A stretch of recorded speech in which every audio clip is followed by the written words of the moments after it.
So yes, officially, this is me saying welcome once again to the Confident Woman Mentorship Program 2025. It's really been a long journey, let me put it that way. And I'm sure that we've been learning a lot and our mindset have been transformed in diverse ways. And I'm also believing that we've been trying our effort to see that we practicalize the things that we are learning.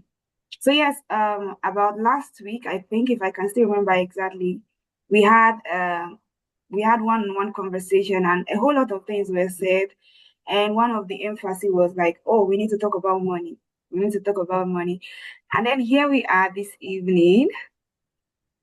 Yes, we want to talk about money. So, the focus of tonight's session is on financial literacy and wealth building. Anything that has to do with finance and anything that has to do with wealth. So we really need to know a whole lot. And I hope that we are all ready and we are here to learn, unlearn, and relearn. Yes, I said that because sometimes the things you think they are the right thing may or might not be the right thing. So, whenever you have an opportunity like this to listen to someone who is a professional in that field, so the best you can do for yourself as a person, the best I can do for myself as a person is just to come with a clean slate. I mean, ready to learn and explore everything that needs to be explored. So once again, I'm saying welcome, welcome. If you can still hear me, your favorite emoji, you can put it on the chat box if you can still hear me, or you can just, thank you, thank you. So right about now, we'll be going straight to the opening prayer. Yes, this is like a culture for us in TCW. We really want to start every session in the name of the Lord. Yes, we want to trust God because I said something sometimes ago that everything and every transformation, every growth we desire is both physical and is spiritual as well. So can we just pray? Almighty Father, we thank you. Thank you for tonight. Thank you for how far you've kept us. Thank you for the things that you've done for us and you are doing and the things that you're about to do. We ask that even as we start this session tonight, we ask that you begin with us. Help us to learn the things that we need to learn. We pray for our mentor and we ask that you give her the right wisdom and everything she will be saying, it will be like your mind to us. In Jesus' name we've prayed. Amen. All right, welcome once again. Welcome to TCW Finance and Wealth series. Yes, series, because today is going to be the first one, and next week we will be having the second session of this series. Just a quick one. There's what we talk mindset, having the right mindset. So I saw this quote somewhere and I decided to share with us. It said, financial freedom is not about how much you earn, but how well you manage what you have. I don't know if that echoes right within you. Financial freedom is not about how much you earn, but how well you manage what you have.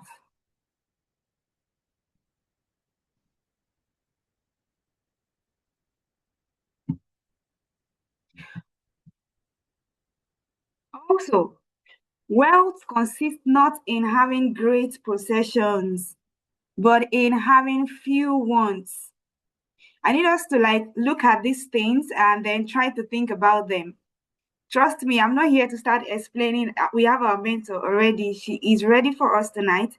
I just want to put this out there and I want us to try to reflect on it within ourselves.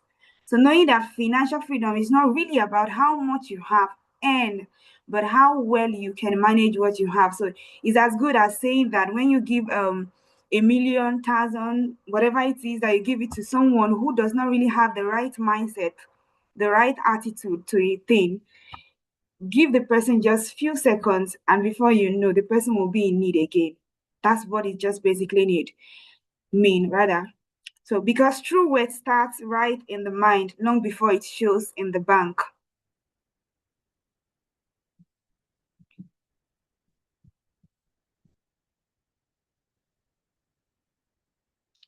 Also, these are other things that we should also reflect on. during the course of this session tonight. So money goes is beyond the numbers. So money isn't just about numbers. It's about confidence, the choices you make, and the freedom it gives you at the long run.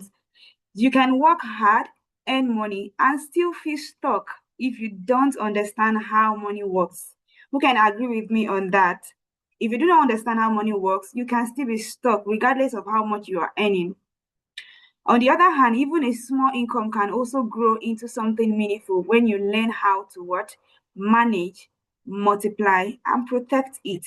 So basically, that's why we are here tonight to learn, to have that vivid idea of how to manage what resources, or whatever resources that God will be putting in our hands, how to multiply it as well, and at the same time, how to protect it. So sometimes as though it's easy to make this thing, but most times I think the hardest thing is how to multiply and at the same time how to manage it. So wealth isn't just for big people, rich homes, or perfect situation. It starts with understanding, planning, and small consistent steps. All right, we already know about TCW Africa. So I will not be going deep into it. We are a non-profit organization, and we already know that we are dedicated to the holistic development of girls and women through educational support, skill training, and mentorship. That's one of the reasons why we are here this evening. Here is our vision and our mission. So before we dive into the session tonight, I'll quickly be introducing our mentor. But then again, here is another thought for us, a deep thought for us. So if you disappear today, will your bank reflect the years of hard work that you have put in or the years of survivor? Have you ever thought to ask yourself this question? Where is my money truly going? Am I building or just getting by? Will my future thank me for the choices I'm making today? These are questions to ask yourself, even as I go on to introduce the mentor for tonight.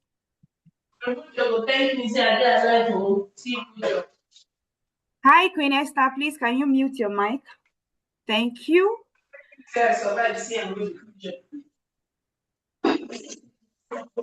All right, so meet our mentor.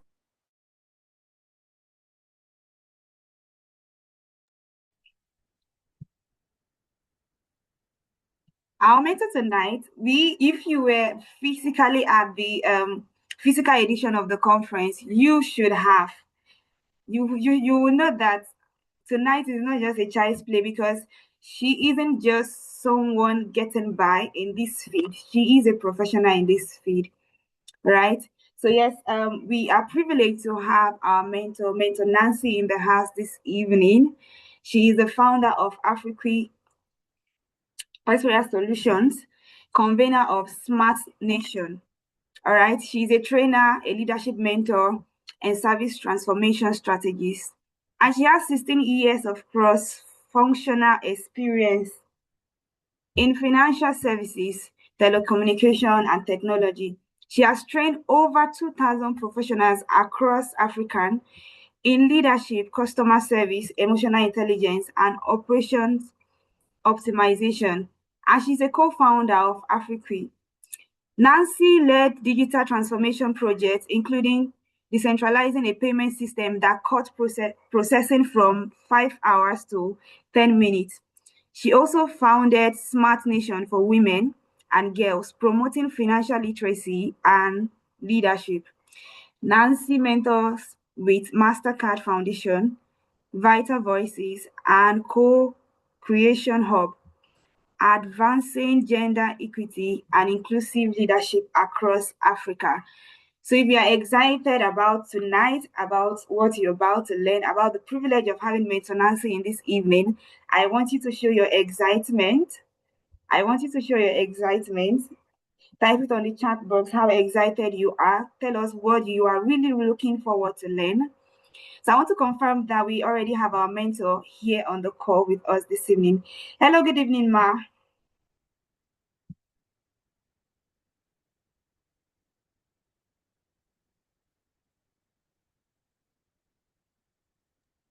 Hello, Gracie. So I wanted to let you know that she has not joined the call. I think The she's just going call. to be joining now. Let me let her know that we are here. She was meant to join us by 9:50, remember? So I just noticed you introduced her earlier. So let me reach out to her quickly.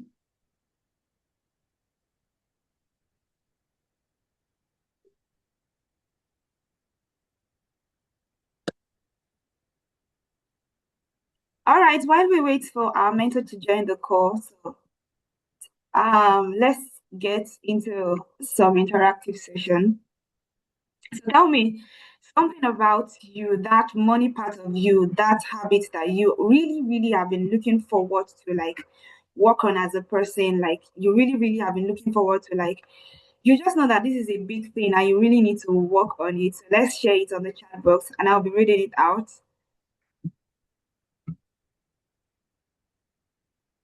So Yeah, the Gracie, room is still quiet. once we have our mentor come on, you just project the screen that has our introduction.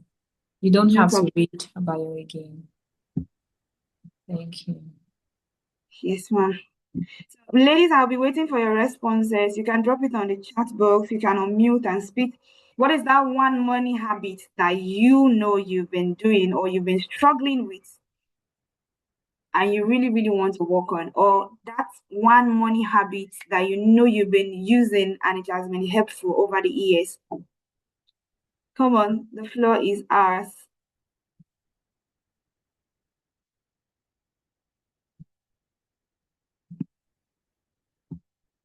I'm waiting for the responses.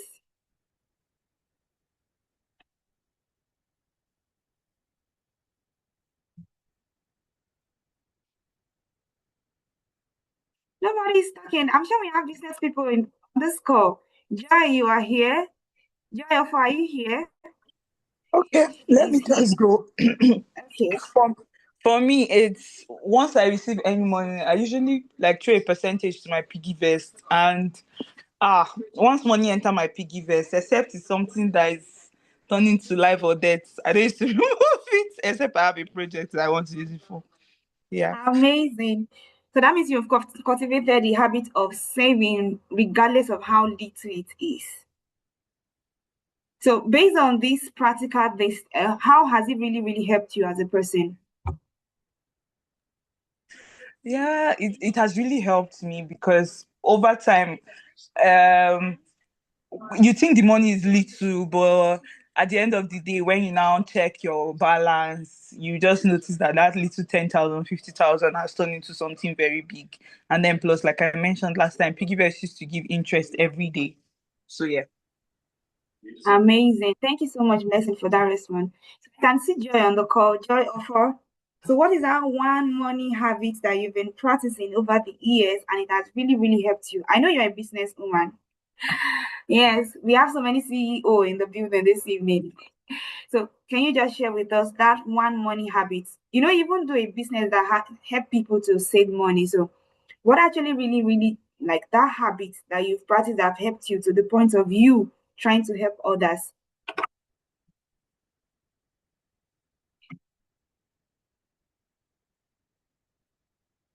Okay, Joy, can you hear me?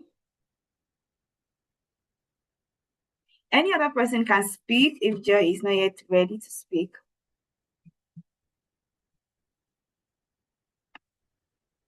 I can't see anything on the chat box yet.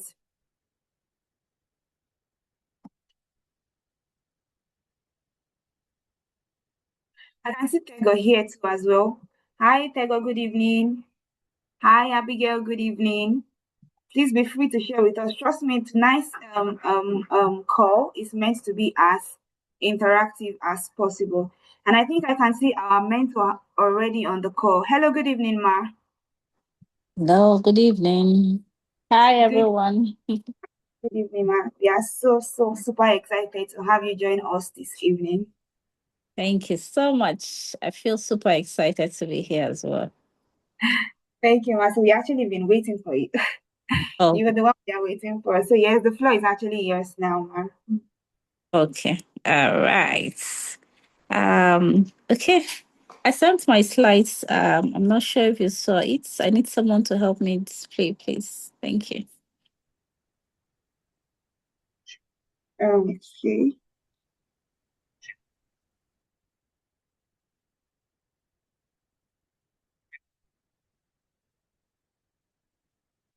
Sorry, Ma. Please, is it possible you share from your end? We can make you a co-host, so you can share from your end. Okay. Let 1 me see. minute. My phone can. All right. I'll project it shortly. All right. Thank you, ma'am.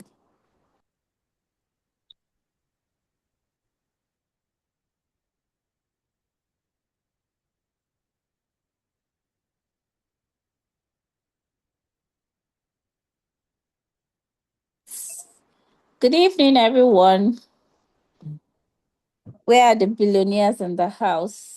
If you're a future billionaire, your current billionaire, please just show us with a sign of emoji that you're in the house. Let's see your emojis. Do we have the billionaires in house? Okay, I'm seeing them. Wow. Almost everyone is a billionaire in the house. Interesting. Wow. Hi, Joy. I see Blessing. Wow. Okay. Thank you. Thank you. Thank you. So we'll just be waiting for, yeah, for the presentation to be presented. I think I heard someone say they are trying to help me project. So we'll be waiting. So before the slides come on, I will just tell you guys a little bit about my financial story. So I started work quite early as a career person, and somehow I made up the my mindset to start saving. So I started saving, I think it was 5,000. I was saving 5,000 per month. And that money really came in handy because when I was applying for my master's, right? I applied for my master's and somehow I was able to pay my fees, right? But along the line, there was crisis in the state, so I couldn't go for my lectures. So, well, fast forward to the next session, I was told to pay again another tuition fee for my master. This was 2010. I was so pained, but then what really saved me was that I had that money I was saving, that urgent 5K I was saving. I think it was like 90,000 or so, and my fees was 110,000. And it was easy for me to go back and pull that money out, even though it was quite painful. But it really helped me to save the day because honestly there was no one I could run to at the time because everyone believed I was working. Now, that was a good one. But then, fast forward to like 5 years later, I'd already gotten used to it, to savings, I'd already saved a lot of money and I was feeling so big. But here was where the trouble started. I was scared of doing a lot of things. I was scared of buying land in Abuja. I was like, oh, what if? Before you know, it was 2 years, 3 years. I was just saving. I wasn't really doing anything with the money. But here's where the problem started. Someone wanted money urgently, and I felt moved by the person's request. And then I went and I broke my savings just to help the person. And somehow, painfully, the person didn't pay back the money. The person didn't pay back the money. I felt heartbroken. I felt I could have done so many other things. I would have taken on the risk of investing. I could have done so many things. I could have even bought the land. But the fact is, I learned. And the good thing is, I learned early because imagine if I had saved more money or I kept on in that manner, I probably would have lost so much more.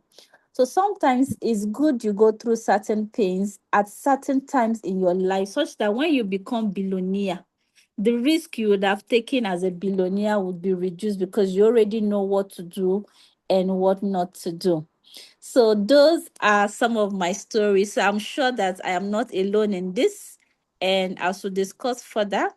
we should be able to learn from each other. Hi, Patience. Is the slides up or do I need to intervene? Can you hear me, Yeah, please? so Okay. can you hear me? I'm actually having a challenge because I don't have a slide Okay. presenter here. Okay. I go straight to Canvas, so I'm just trying to get it downloaded quickly. Okay. Since Let me also usually see from my what we do, we usually just make our mentors a co-host so they can easily present. So I was not expecting that we'll share from our end. So that's why the delay. But I think we have that now. So kindly let me know once you can see my screen.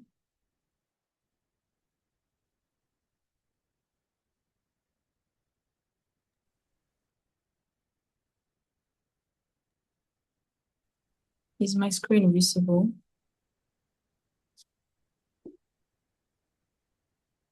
Yes, it is. Is my screen visible? Okay. So are we good now?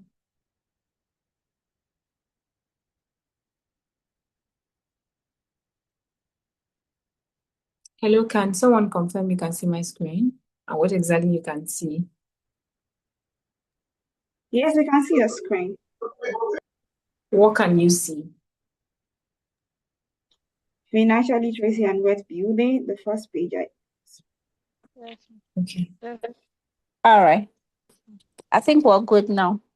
Okay, so I will dive into the presentation proper. So my our capable convener, Patience, had said we should talk about financial literacy and wealth building. So this evening I'll be talking about the mindset around um investing, the habits around it, and the systems you need to put in place, and more of insight that will help you build financial literacy, as well as help you to also become the billionaire you've always wanted to. So please, next slide.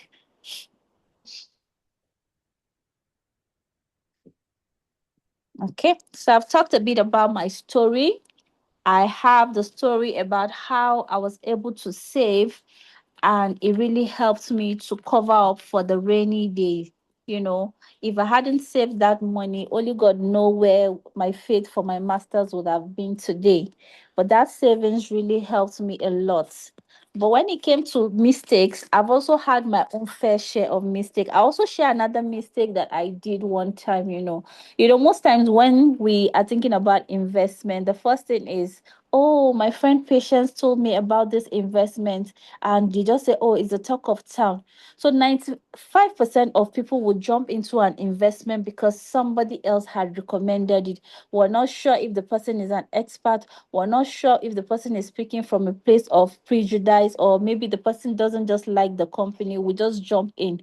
So I'll tell you about one time that I decided to go into China importation. It sounded like a good thing, and I saw a lot of people were importing, so I decided to try. I it was I think it was 300,000 that I invested into it. But because we had gone through the class, I was super eager. So they told us, oh, let's gather our money into one purse and then let's save. And then by the time our container is arriving, our container will arrive together. And that was our greatest undoing, because by the time my 300,000 went into another pool, it was like I think 7 million or so. Somebody just disappeared with the money. And that was how my 300,000 went away. I didn't get anything from China anymore. I think I only got 2 blenders, and I'm still using the blender. But then since then, I'm scared. But what could have happened if I had taken time to actually review, analyze, research better? So we'll be talking today about a lot of things in that space, how you can understand. The next slide, please. We'll be talking about how you can understand money, the psychology of money, how to build income pathways. If you are in debt, how you can manage your debt, or how you can get out of debt, and how you can avoid debt if necessary, how you can discipline yourself and make appropriate decision, and also how you can invest with confidence and the habits around it. Next slide, please. So, a lot of us want to be billionaires, but then, like Tenny would say, I want to be a billionaire. But a lot of us have not really taken out time to really look through and understand what financial literacy is. I won't go into the textbook definition of it, but typically, you need to understand how to make your money work for you. Tell your money where to go, where the assets are. But there are key focal points when you want to understand financial literacy. You need to understand debt, you need to understand budgeting, you need to understand savings, and you need to understand how to invest, what to invest, where to invest.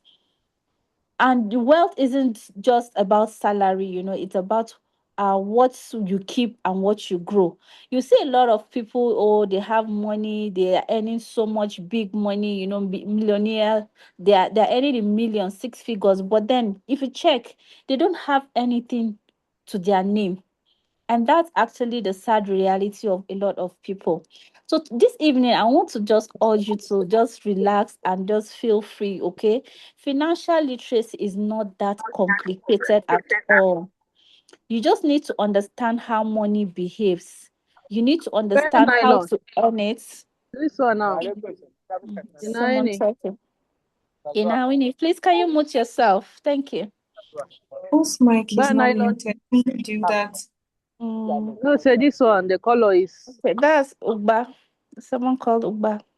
green. Madam Grace, are Ugba, you can you there? please? Please, Grace, can you mute everyone? I'm unable to leave this place right Is now.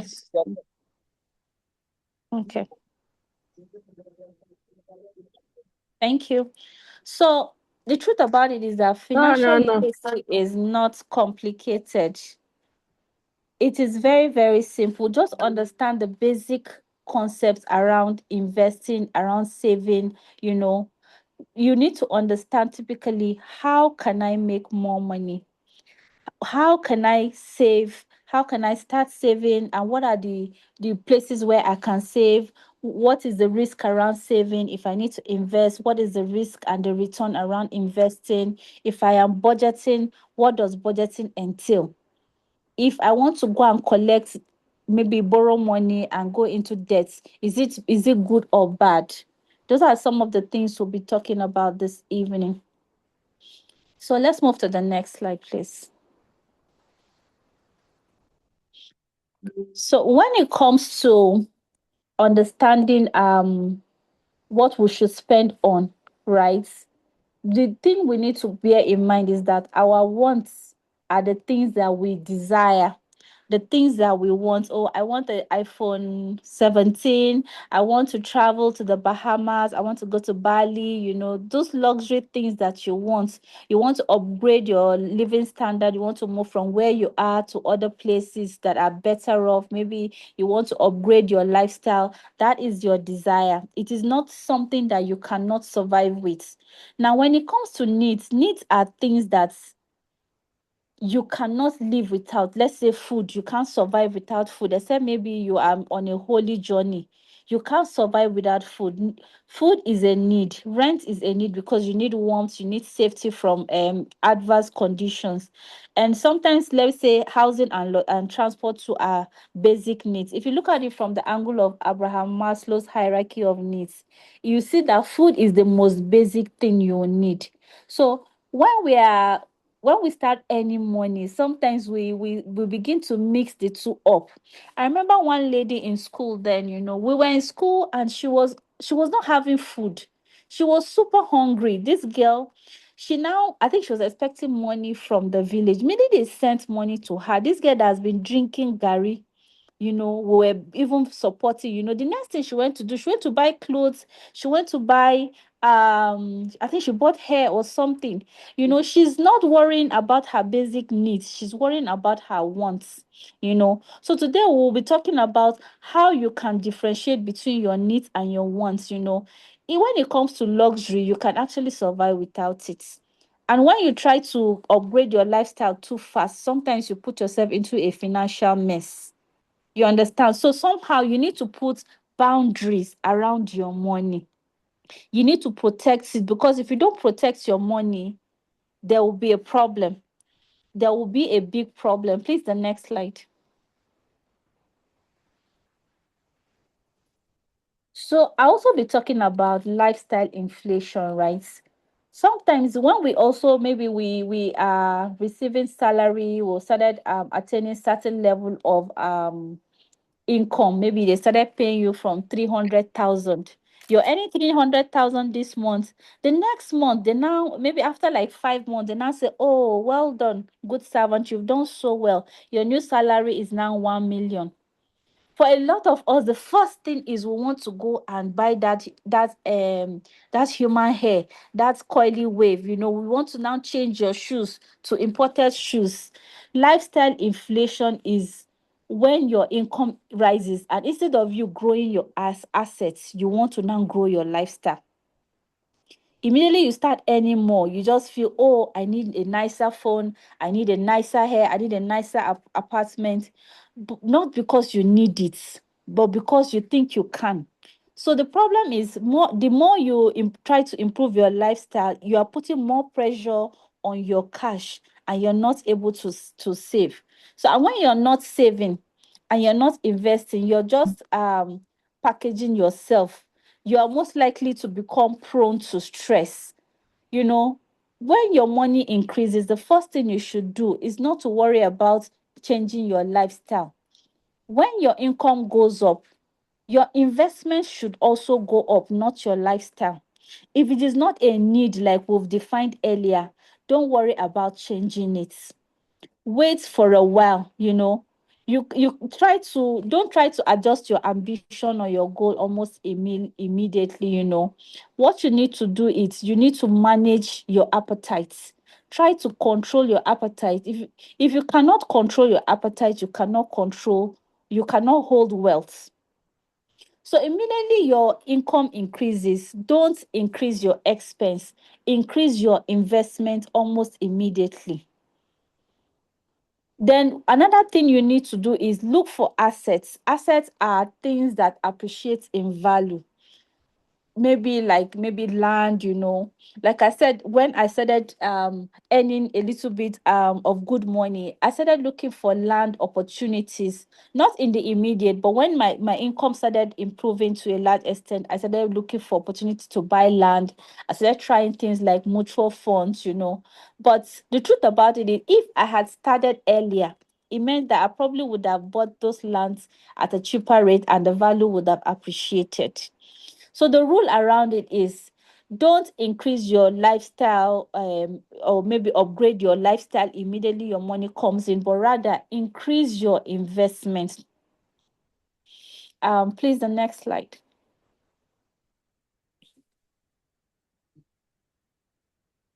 When it comes to having money, right, there are a lot of things that we fail to do. We fail to plan for our money. And the truth about it is, if you don't plan for your money, other people's plan will overtake it. you know like I said that time, because I was keeping my money in savings, I was so happy my money was growing. Someone now came to me and told me, oh, he had an emergency, this, that, and I went and I brought out money and I gave him. Before you know, I didn't even know where the money went to. And that was a great mistake. Imagine if I started taking on insight or learning about financial literacy early. I probably would have started using investments app, even though investments like 10 years ago is not as um popular as it is these days. We didn't have all the apps, all the technology that are being made available now. But then it was much more traditional in nature, and we had more fear.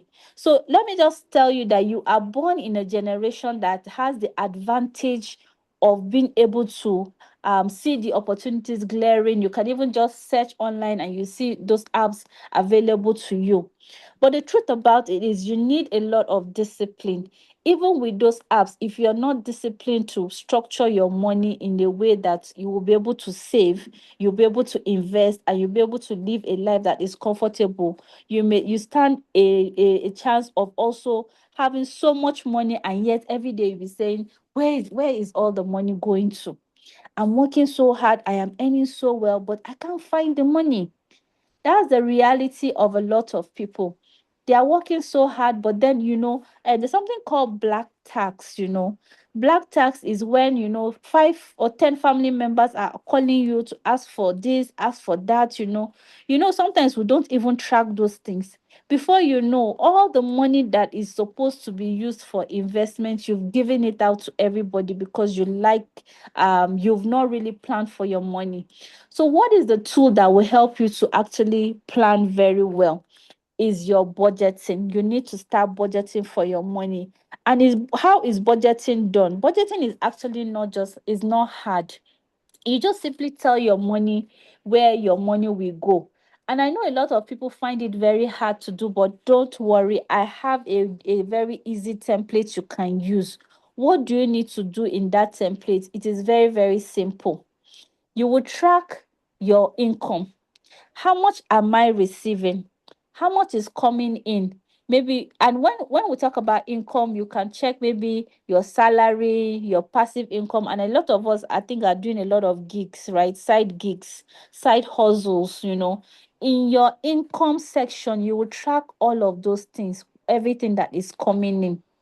Then in another category, you will now kind of put all your savings in another bucket. It's more like you have maybe 4 buckets. One of the bucket is where is all the money coming from. The next bucket is what and what will I do with it. Now, the second other bucket you need is the savings bucket, right?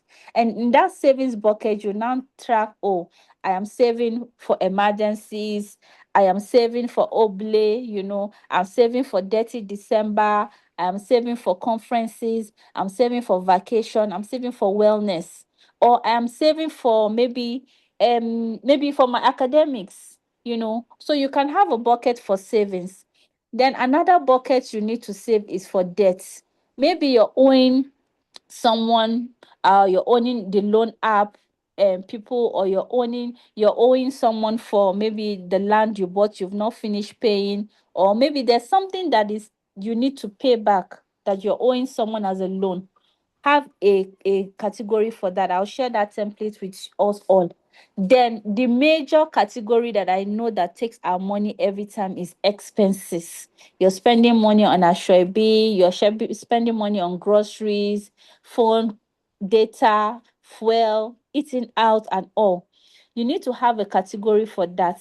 And then the last category is have a category for bills, your rent, your electricity, water, your Netflix, DSTV, and all of that. Have this category aside. Then you now put what you plan to spend based on your income and what the actual is. Why you need to track it is that it helps you to know where your money is going through. You won't be confused at the end of the month saying, oh, where did my money go to?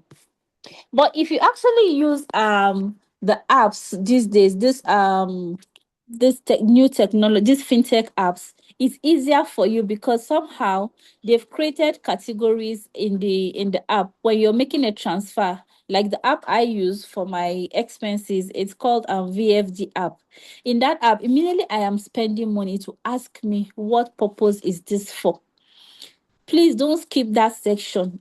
If you're someone that is lazy with going to track afterwards, just make sure that you're using that section very well.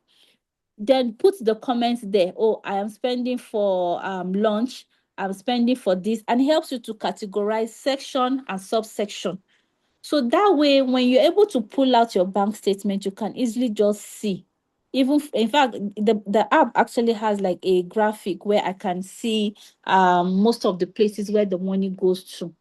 The next thing you need to ask yourself is, this thing that I'm spending money on, is it what I intended my money to be going to? Does it align with my values? Maybe let's say your value is education, but you now see that all your money is going for Netflix, DSTV. That means you're not spending according to your value. So you need to ensure that you're spending according to your value. But the only way you can know and monitor it is that you are using an app that helps you to track. What you don't monitor, you cannot grow. What you don't monitor, you cannot improve on. So it is very, very important for us to track. Please, someone should type monitor in the comment section, so I'm sure we're together. What you don't monitor, you don't improve on. Is anyone there? Thank you. Thank you. I'm seeing Joy. Thank you. Wow, you are wonderful. I can see that you are following. So having said that, let's go back to our slides. You can see that there are different ways you can actually budget, right? When you have income, as it is, inflation is eating deep into our resources. So the best thing for you is you can try to let's assume you're receiving 100,000.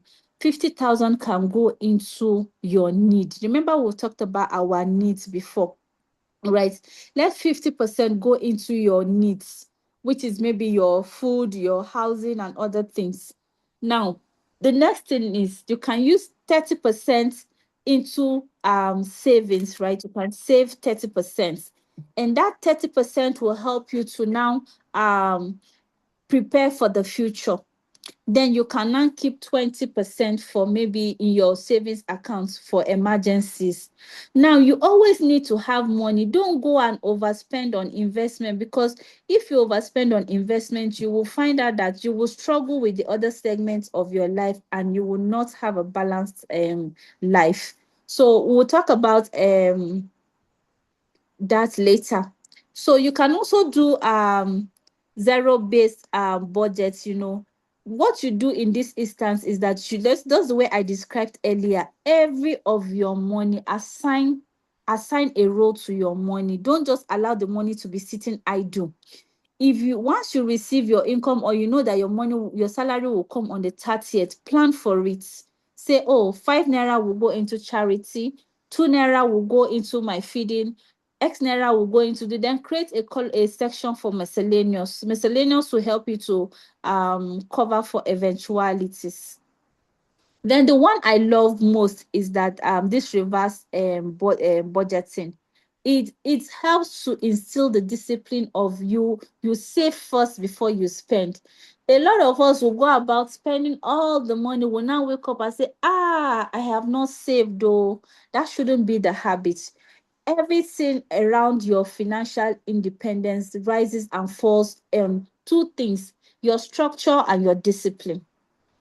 So you need to put a structure whereby you save first. In fact, your savings should be automated. Use apps. I will mention a lot of apps you can use later. Let me not go into that details, but use apps to automate your savings. You need to save first before you spend. Don't do the reverse. Then, if you are someone that is just entering the world of budgeting, I know it can be stressful for you. You can then plan weekly. Plan weekly, especially for those people who maybe they are doing gigs. You're not sure what will come in, you're not sure how much you're earning. You can then decide to, oh, me, I'm not receiving salary, but sometimes one auntie used to call me to come and do something for her. No problem, there's a style for you.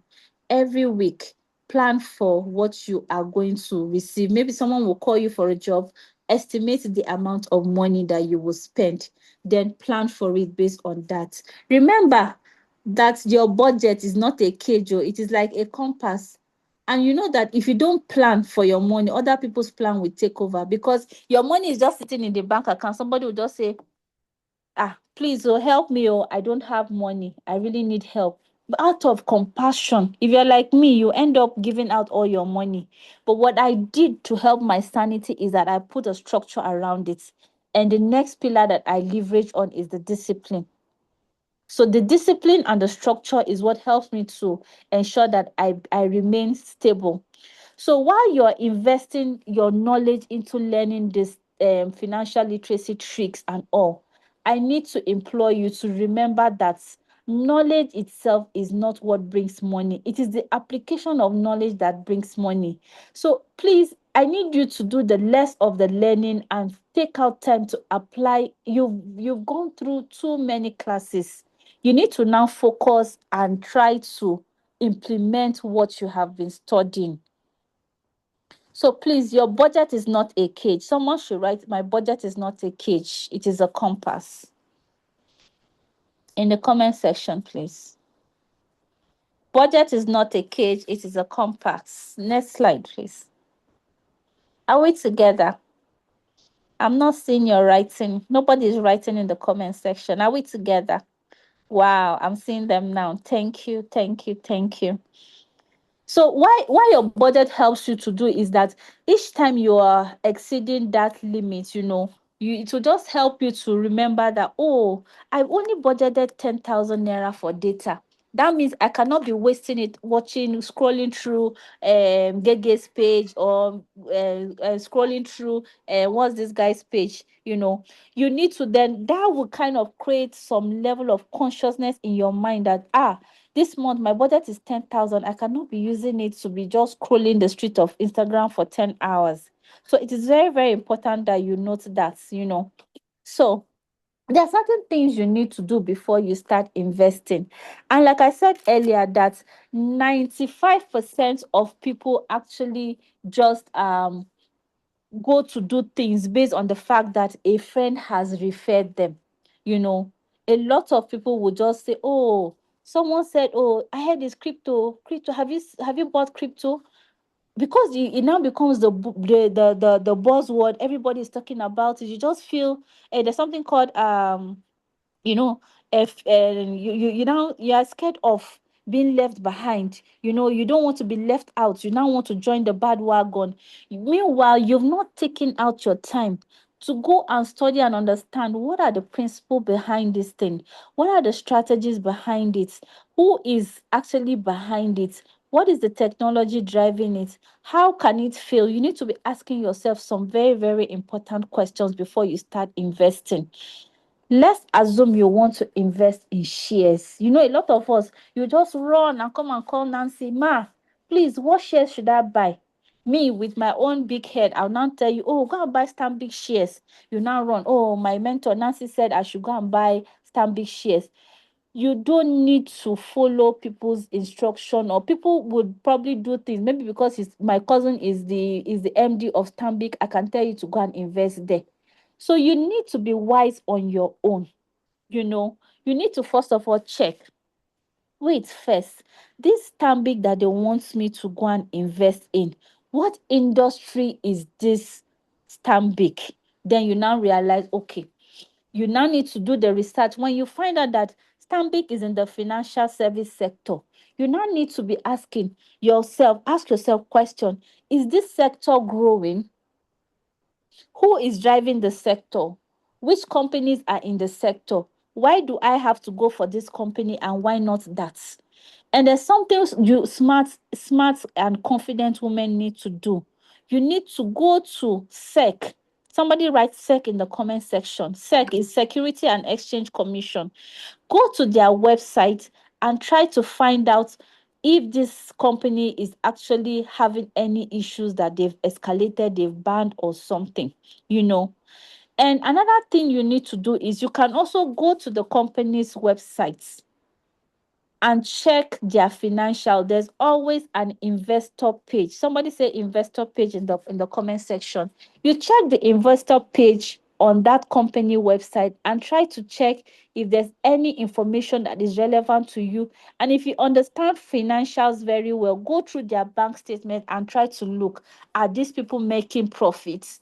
I was going through, I think, UBA's page yesterday. I found out that their earning per share last year was higher than what it is this year. That means most likely they are making, or maybe the economy is hitting them hard or something. Then you can then do like a comparative analysis, compare that bank with another bank. And those are some of the ways you can make insightful decision. Not that somebody told you, the share that is trending now is Stanbic, all of you will run and go and buy. Don't do that. You need to check the financials, check their numbers and all. Also check the stock pattern. Is the stock falling, or is it going up? Is it falling? And ask questions around it. Why? Which is why you always need a financial expert to advise you. What is the reason why the stock is falling? Why is it rising? And then you also need to think also, what is the government policy around this industry that I want to invest in? Somebody said government policy. if you are conversant with what the government is doing these days, is that they are doing everything to ensure that rice is cheap. So as an investor, for example, you want to go and invest in Dangote rice mill, for example. Now that the government is subsidizing that sector, you need to be careful, because there's most likely that the prices will be going down. And as the prices are going down, it means that your own return too is going to be going down. So you need to be smart and ensure that you are watching the news for government policies. Which sector is the government interested in? And also check the global news. If Ukraine and Russia are fighting, how is it affecting this sector? You need to be checking global news. Now that Trump says he's coming to Nigeria, which sector is being affected? And if you want to invest, you now have to be thinking, oh, that means this will happen, this will happen, this will happen. Are we together? Somebody type yes in the comment section, you know. And you can also ask questions before you pick the shares. You can now ask questions around, who is the manager? Who is the person that is managing this company? Does the person have goodwill? If you're following news, you know that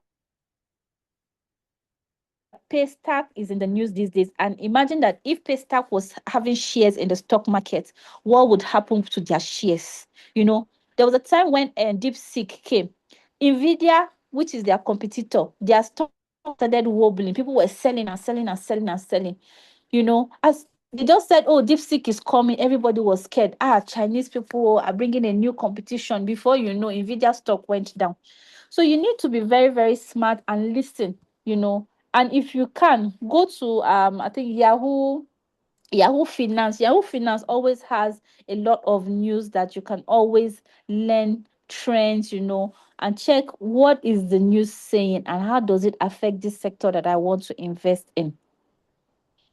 So the truth about it is, now going back to our slide, the first thing I need you to do, apart from what I've said, and you going to check the industry and check what news is affecting, and checking SEC website, and checking the company's investor page, on their website, you also need to ensure that as an individual, the first thing you need to do is that you need to have an emergency fund.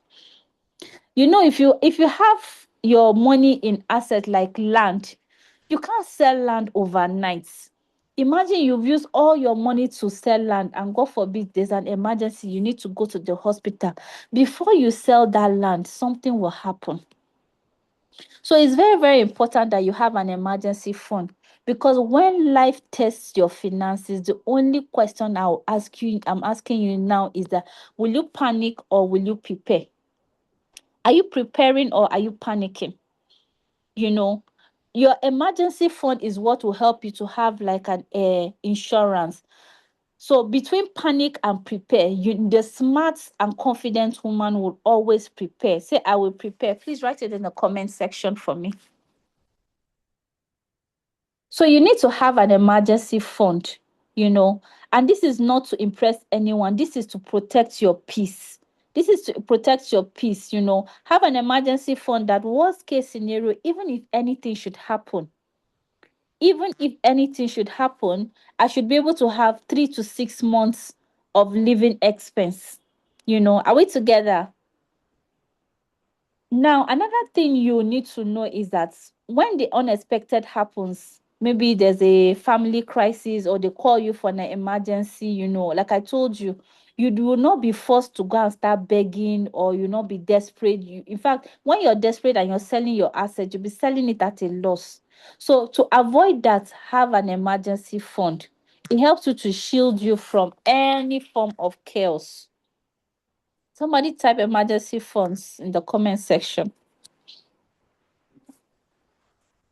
So another thing you need to do is you need to start saving small, but build on it. I'm not seeing your comment. Am I alone?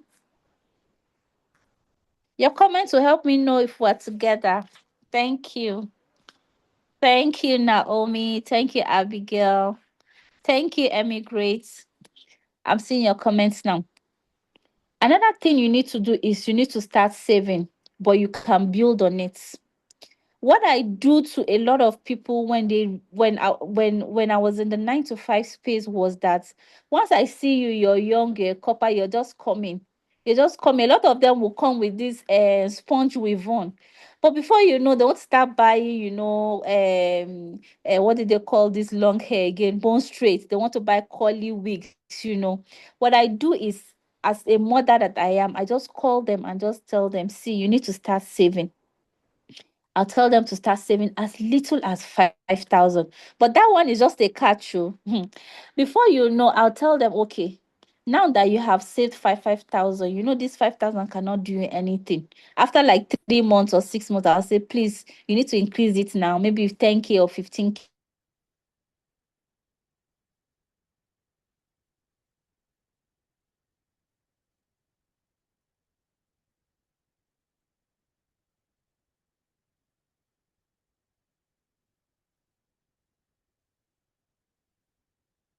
Hello. Do we still have a mentor on the call? Am I the only one no longer hearing her? I'm also not hearing her from my Mm. end.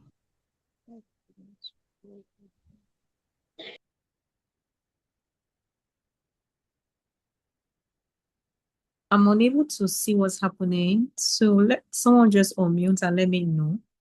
Is she still on the call? I She's think still she's on the on. call, but she's muted. Okay. I think she has something to attend to.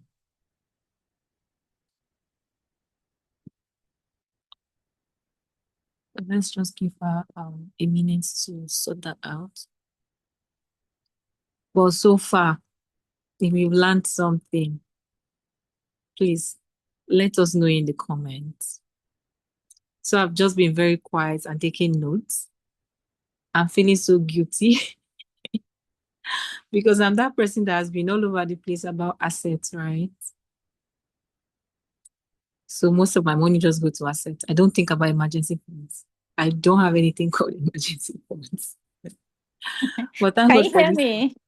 Yes. Thank you, ma. We Okay. lost you for a bit. It's Nigeria's network. Yes, thank you. So I was saying, so I've been able to grow some people from 5,000 to 15,000. And there's someone that started with, I think, 15,000. And at some point, he was doing 400,000. And the power of saving is that it's like muscle. You're building your muscle. You need to start small to be able to have the mind to even do big. And there was someone who met me after a while. She was saving. She said, Ma, thank you so much for introducing me into this habit, because the one that I did not save, I don't know what I did with it. So it's very, very important that you either you're budgeting or you have create a structure for your savings. Like I said, automate your savings. It will help you to reduce a lot. If your savings is not automated, your emotions will spend it. Somebody said my emotions will spend it. You know, so most people don't have a spending problem, they just have a blindness problem. And so automation helps to remove any form of shame, any form of guilt, or any form of forgetfulness. Oh, I did not save. If you automate your savings, you will not have that kind of scenario. Savings should not depend on your willpower, it should not depend on your emotions. Just create a structure that, like I told you, everything rises and falls on the structure and the discipline you've created for yourself. So set it up once and let the system work for you. And then another thing you need to do is you need to clear toxic debts.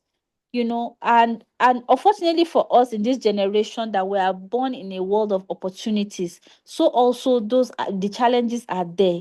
You see the apps, the loan apps are all over your face. If you find yourself in that trap, find a way to get out of it as soon as you can. you know Clear your toxic debts. Debt itself is not a problem, but the toxic ones are bad, because sometimes the interest rates are too high, so we get stuck there.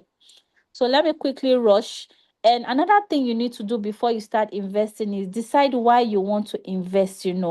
Create a 1 to 3 years goal or 10-year goal. It will help you to have like a mental map. What you don't write, what you don't mentally write, either you write it in a book or write it in your jotter, wherever you're writing it. It helps to shape your habits. It helps you to have a direction and an identity.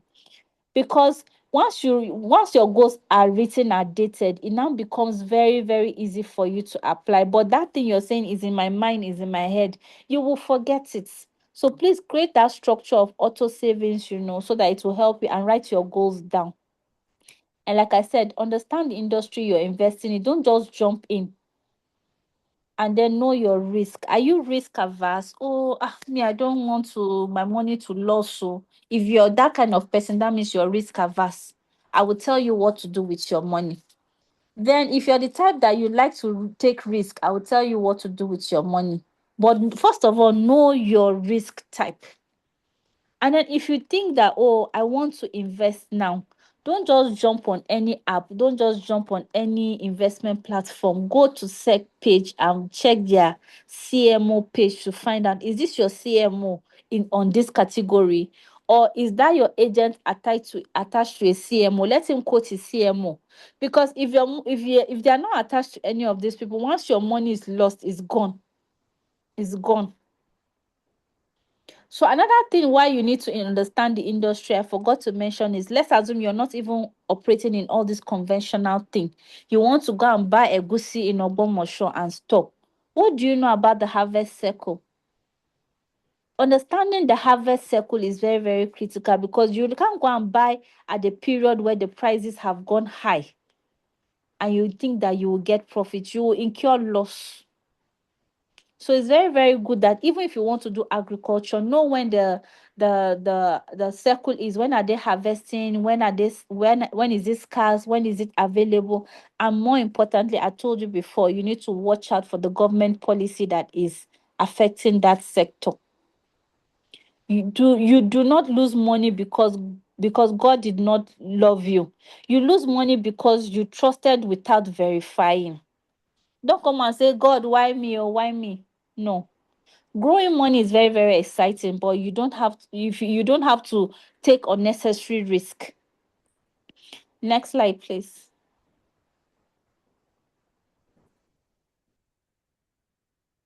Next slide. To my network. Can you hear me? Okay. Please, next slide. Okay, thank you. All right. So the next thing I'll be talking about is asset classes. When you were in school, they taught you about balanced diets, right? These asset classes are the balanced diet when it comes to investments. When you're making your food, they tell you ensure that you're capturing, maybe you're having protein, you're having carbohydrate, and you're having veggies in it. This is the food classes when it comes to assets. So some of us, you see, you just go and buy only shares, and you think that your financial portfolio is balanced. It's not balanced. Some of you just go and buy maybe real estate. You now think that you're good. You're not good yet. You need to diversify your portfolio. When people are talking about portfolio, it is what is in your assets, what you have as an investment, right? Now, there are different kinds of asset classes, but let me tell you something, young ladies. Wealth is not built by doing what is popular. It is built by doing what is responsible. So when you begin to invest, you must understand what asset classes are. They are not just names on a slide that you're seeing. They are the roads to your future. So what wise people do is that they have a mixture of all of this. If you want to buy equities, for example, which is stock, let me explain in a simple slice, in a simple form, right? Shares is like I go to buy a portion of a company. That is what shares is. So if I go to buy 10 shares, that means I have 10 units of ownership of a particular company stock. Let's assume we are using Stanbic as an example. If I buy 10 shares from Stanbic, it means I own 10 units of that. If there's a maybe 100 slice of the bank shares in a whole, that means I own only 10. I am a member, I am an owner of the company. But you need to now check, do I have equity? Then bonds is like you borrowing the government money, or you're borrowing corporate entities money. That's what bonds and treasury bills do. Those ones, there's no even risk attached to it. But you see these shares, today you can open your shares file. Maybe you go to the app, you've bought your shares, and you see today your shares is worth 500,000. Tomorrow you can open the same app, the same unit of shares. You bought them at 5 naira. Today is valued at 500,000. But tomorrow when you go, you see that the price has gone to 700,000. Another day you go to open the same app with the same content, you now see that the price has dropped again to maybe 400. That is what happens to shares. It goes up, it goes down. But there's something I'll tell you about shares very soon. If you're not sure about shares a lot, I think there's a slide dedicated to that. I'll explain later. But you see, this treasury bond, it is usually like a long-term investments. You go, you borrow the government money. Let's say the government wants to build the road to my village. I'm from Benue State, and the government says they want to build the road to Benue. They now come to the public. They now say, members of the public will borrow us money. We'll pay back in 5 years' time. The government usually would not default, so it's very, very easy for you to invest in that. So but just know that you'll not get your money in time. But there are some that you get, how do they call it? I think coupon. You get a coupon, you get a discounted rate. So maybe if you're buying 1 million worth of bonds, sometimes you only pay maybe 900,000. Sometimes it's discounted. So at maturity, you now get the full value. So it depends on how the government is arranging it, but just know that bonds are long term. If you want to buy bonds, just know that your money will be there for 5 years.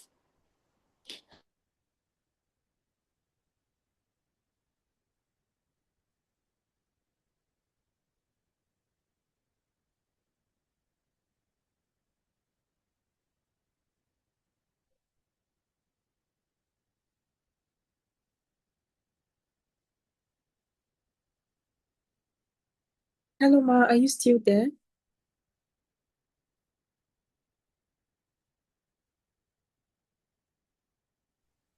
Network is back again. Yeah, It's network audio. is back. Thank you. Okay, so another assets you can buy apart from the shares, which is equities and bonds, you can buy real estates.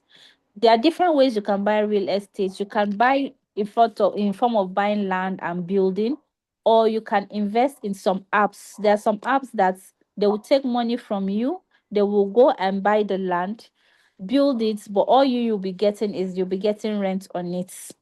And there are apps. I think Rise has that feature. Rise app. There's a app called Rise. They have their feature, and I think Chaka too has. But you can buy the building yourself, you can buy the land yourself, which is real estates. So another thing you can do is mutual fund. Mutual fund is not so hard. Usually your like Stanbic has the mutual fund elements. I think Chaka also has, and some other apps to have this mutual fund. What happens on that mutual fund is that you just bring your money. All of us in this room, we are 11 of us. All of us will gather our money, we give it to the bank. The bank would decide whether they want to invest in risky investment or they want to do safe investment. But what they do is that they don't carry all your money and put into one thing. They put it into different things. So some will bring them so much money, some will bring them losses, but in the end, you will not lose, which is why the usually mutual fund is easy. You don't need to stress yourself. You just tell the bank that I want to do mutual fund. They will give you the form you fill. Your money never gets lost under mutual fund, but your money can get wiped out under shares and equity. It depends on if the company is doing well or not. My most favorite on this list is commodities because I spent 11 years in the commodity space. You can buy commodities today and store. They said commodities is a true store of value because someone said once gold is out of this world, there will be no money. There will be nothing to hold as money. So somehow gold is very valuable. But under commodities, all these grains, maize, and all of that are in this category. So they're also a good form of investment, but you need to understand their circle. If you're buying maize or you're buying anything under commodities, you need to be smart about it. Understand the circle, understand government policies around it. Imagine people that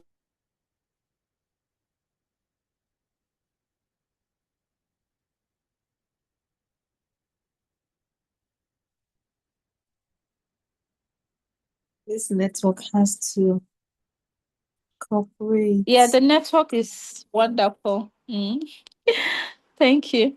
So I'm back. So another asset class is Forex. Forex is very, very risky. And the last one too, crypto is very, very risky. So if you're someone that is very, very risk averse, I think the first thing for you is to go for mutual funds, right? Mutual funds and maybe bonds. Bonds is long term, but then your money will never get lost. So please, if you want to play also the long game, you can also try to do real estate. Real estate, like I told you, you can't wake up and say you want to sell, but you're sure that your money will appreciate in value. So if you want to build generational wealth, most people go for real estate. You buy land, you buy houses, you get. So the truth about it is not never put all your money in one basket. Like I said, it is like having a balanced diet. You try to um kind of put your investments in different baskets. But if you're scared, try and just do the safe ones, which is mutual fund and the bonds. You know, you cannot survive only on one um portfolio. So it's very, very important that you diversify your portfolio, and try to see how you can maybe buy a little bit of this and a little bit of that. And like I was saying also about when it comes to shares, there's one interesting type of shares that is called I'm talking about equity now. There's a particular category that is called ETFs. What happens under ETFs is that instead of you saying, "Oh, I want to buy only Dangote shares," you will now go and buy an ETF that has other companies in it. So a typical ETF is like a small chop basket where you have maybe puff puff, you have snail, you have sometimes they have chicken. So what happens under ETF is that you're buying maybe 50 shares from different companies, and all of them are into one. You understand? So if you're buying ETF, it means that you're not just buying only one company shares, you're buying small, small units of plenty companies under one. So if I go and buy ETF, for example, there's a popular one called S&P. When you buy S&P 500, it means that you're buying the small, small shares of 500 companies. You're not just buying only one company shares. So there's no how 500 companies can be making losses at the same time, because most times they pick share companies from different industry, maybe manufacturing.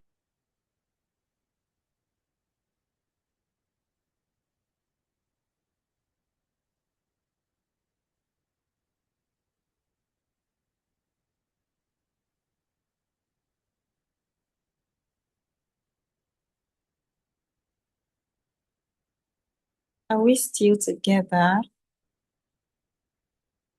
All right, so let's engage a bit before our mentor comes back. Unfortunately, the network is not letting us enjoy the best of this conversation. So let me see you in the chat. If you've been gaining good knowledge and if you've planned to get to work on this, if you already plan to get to work, let's see you in the chat. I'm waiting to see your feedbacks.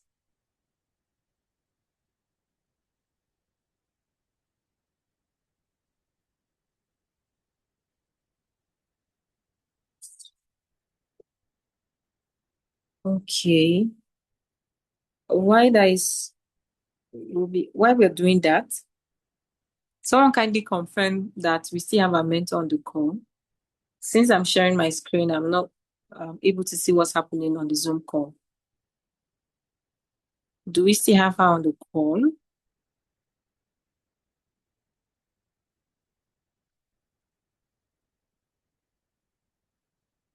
Hello, am I audible?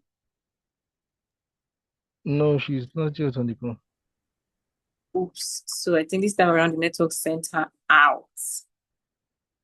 Okay, so let me see if I can get to her on WhatsApp. Mm.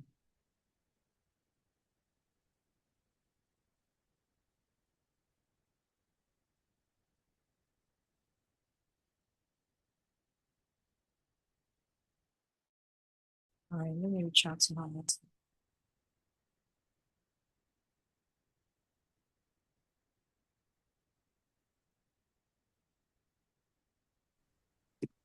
Hello. Oh, it's good to have you back. I want Sincere to go apologies. and look for you, so I had to stop sharing. I had to stop Yes, I sharing probably would have to go and look subscribed for you. my empty. Okay, thank you. I'm back Because now. I see that Apologies, please. we still have so much, and then our time is fast spent. Yes, So, yes, we do. all right, so I'm going to share my screen again right away. Yes, thank you. So while we're waiting for the screen to be up, there's something called growth stock, right? When you're trying to invest in the equities or share markets, there's something called growth stock. You know, all these companies that are likely to just grow. Maybe you saw a hand, let's say Money Point, for example. We all saw how Money Point started growing, how OP started going, or Nvidia is growing. So a lot of growth stock are some of the stock that actually have tendency of growing fast.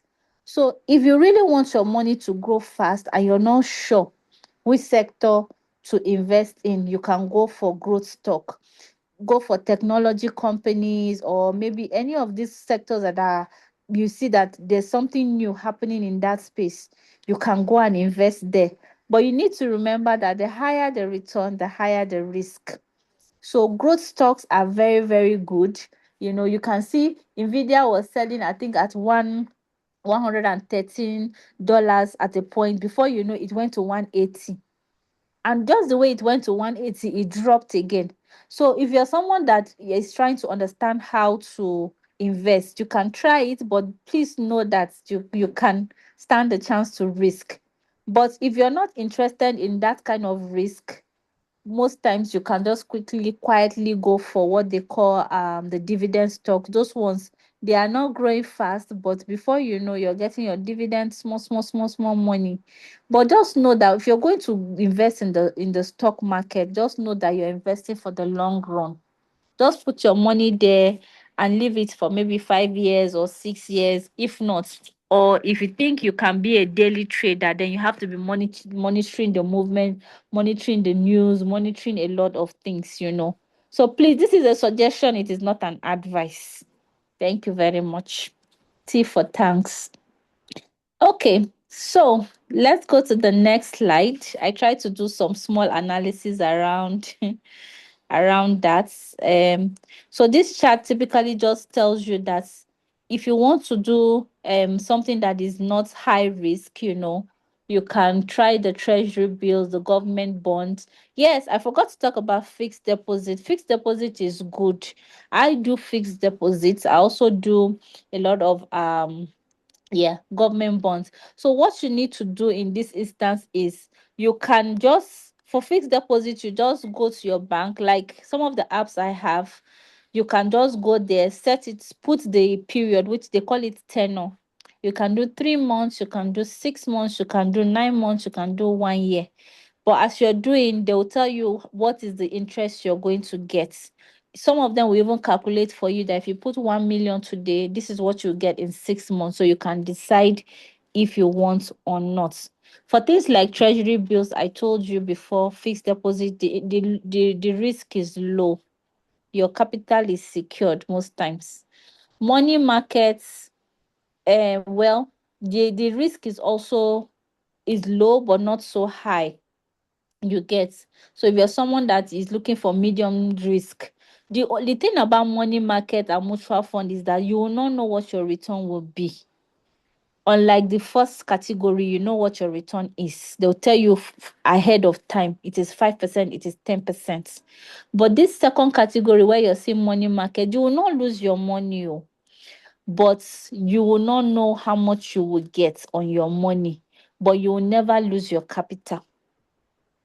So if you think you can take it right now, sometimes a money market does maybe from 15% or so.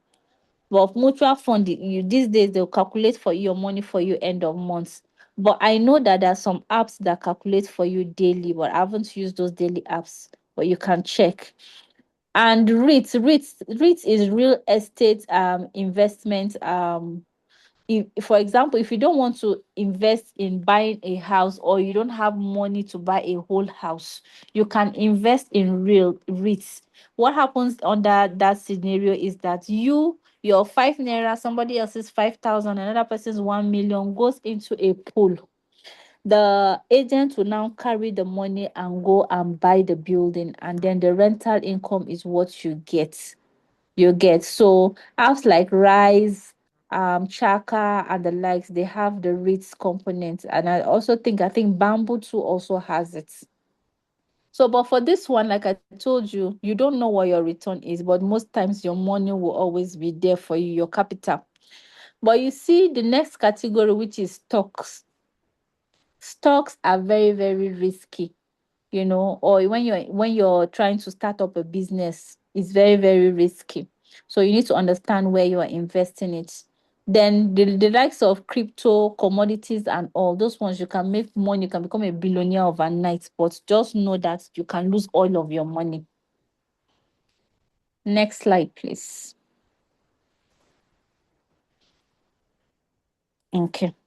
So the truth about when you want to invest is that there are some smart things you need to do. Don't go because someone told you, I did buy pepper last year. Oh, I bought ginger, I made millions. Don't use that as a reason why you should rush and invest. Take out your time and go and understand what happened, what made this to happen, what is the insight about this market that made this profit to happen, were there international indications that led this profit to be possible, so you need to be very, very smart. Go and do your own research. Somebody say go and do your own research. Do your independent research. Don't be moved by emotions. Don't let anyone make you have what they call FOMO, fear of missing out. Don't let anybody make you scared. Study the fundamentals. This company I want to invest in, what are they doing with the money I'm going to do? What is their revenue structure? Are they getting fees? Are they getting margin? What could affect them? Who is the person that is leading this company? When somebody says, oh, it is Dangote that is leading it, he already has a goodwill.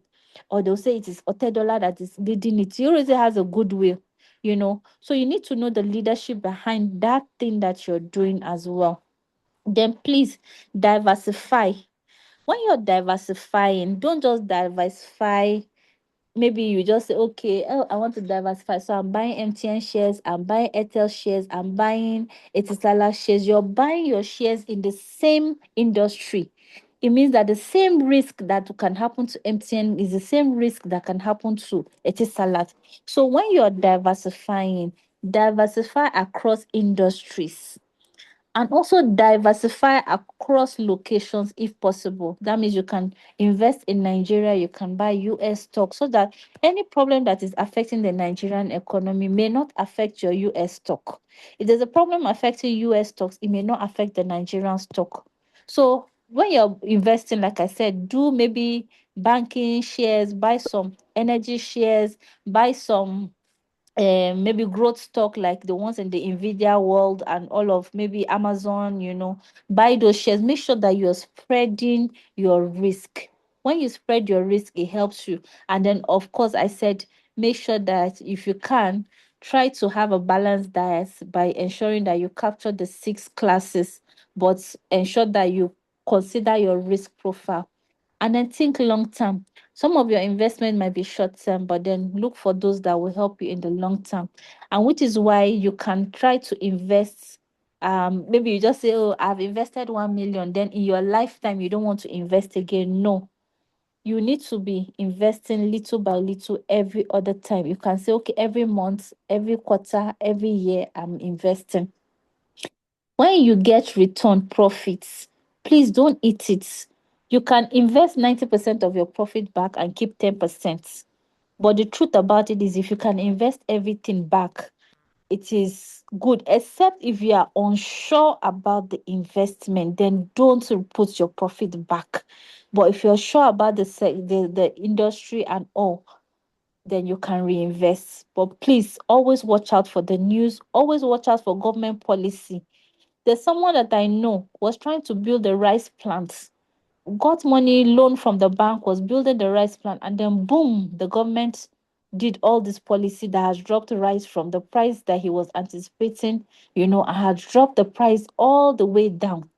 You can imagine what he'll be thinking, because he's going to lose so much money because the sector is no longer attractive. So please, and also avoid emotional investing. Don't go and say, oh, I will lose out if I don't do it. That's what happened to MMM. Everybody wanted to belong.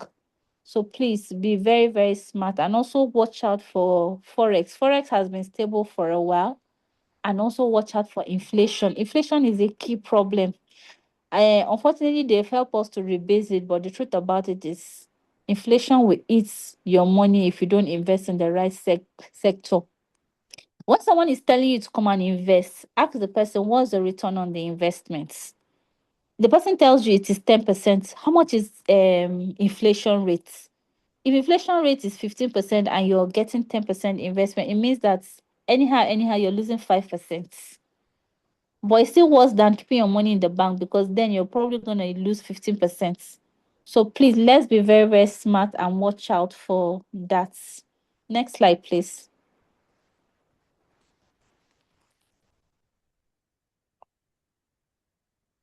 Okay. So you can see all of these options. These are different apps you can use. And like I said, please don't be in a rush to go and use any of them. Ensure that they have the license. Some of them don't have CBN license. Some of them have not been approved by SEC. You need to ensure that you're going to invest in the ones that are SEC regulated and maybe CBN regulated. However it is, make sure that they pass the check. Do your research very well.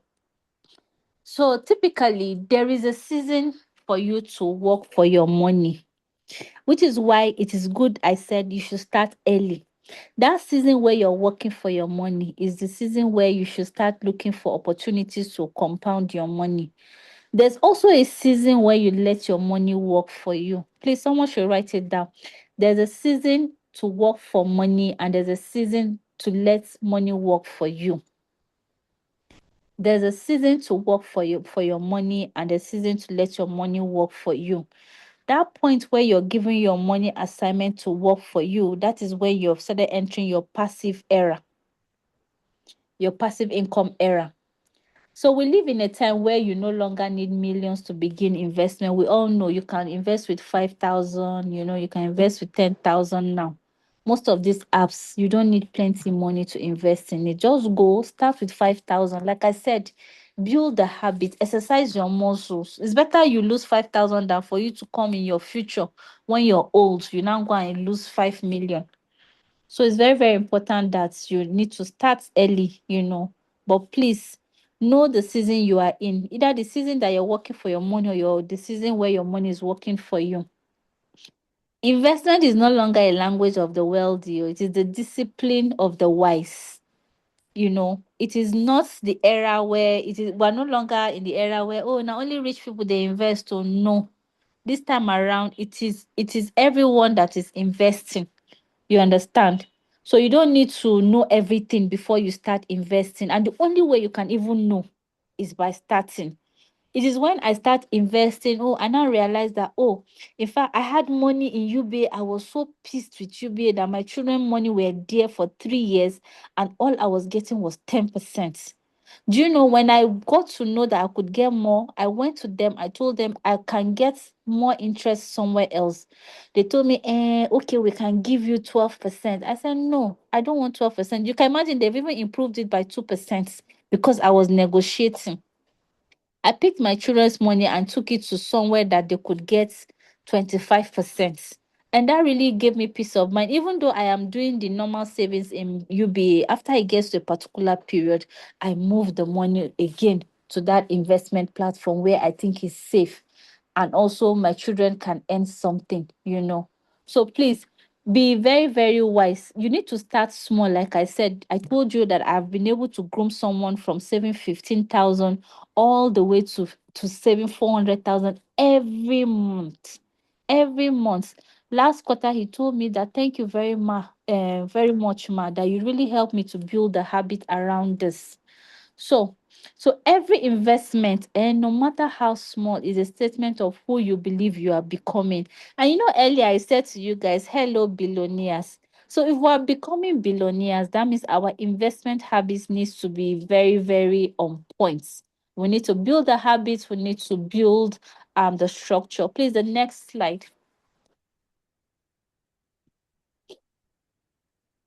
Okay. So yeah, like I mentioned earlier, I'd already explained the REITs and all of that, the T-bills and the ETFs. So we don't need to talk much about this slide. Please, the next one.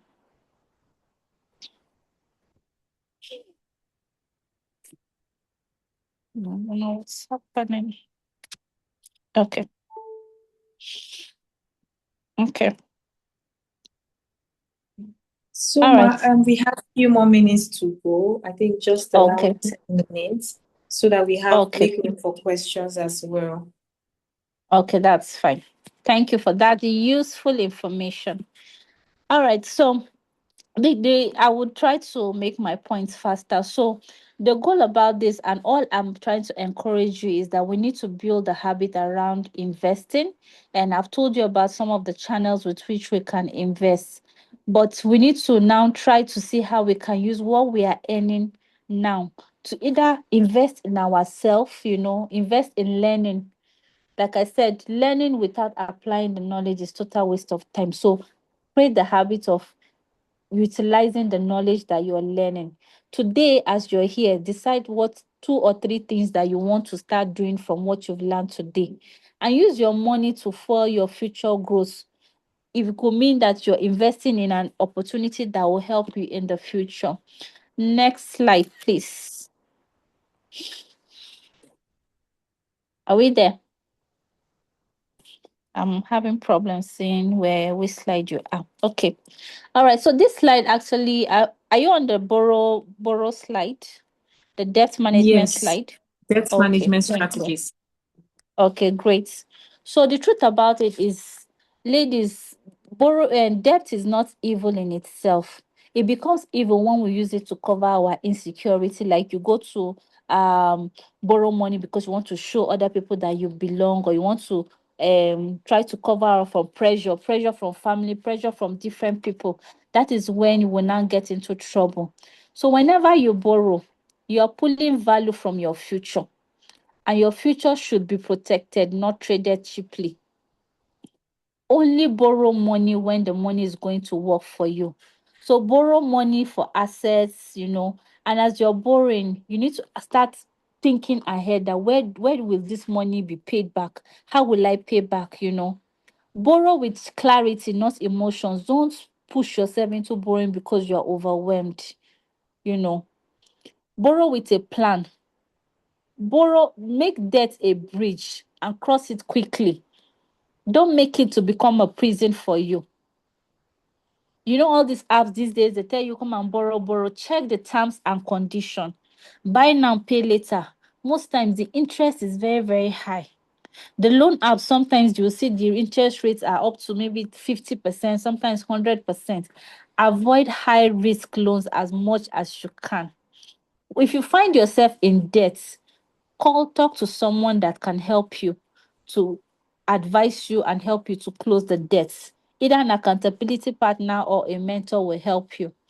then you have to look for a strategy to pay back. If the interest is very, very high, look for a way to close those kind of loans. In fact, you can even get loan from family to close debts than to go and borrow from another app. There's someone who got into loan. I think he had used almost 10 apps. He was now in a loan situation whereby they were now calling him and threatening him, and he was going to commit suicide.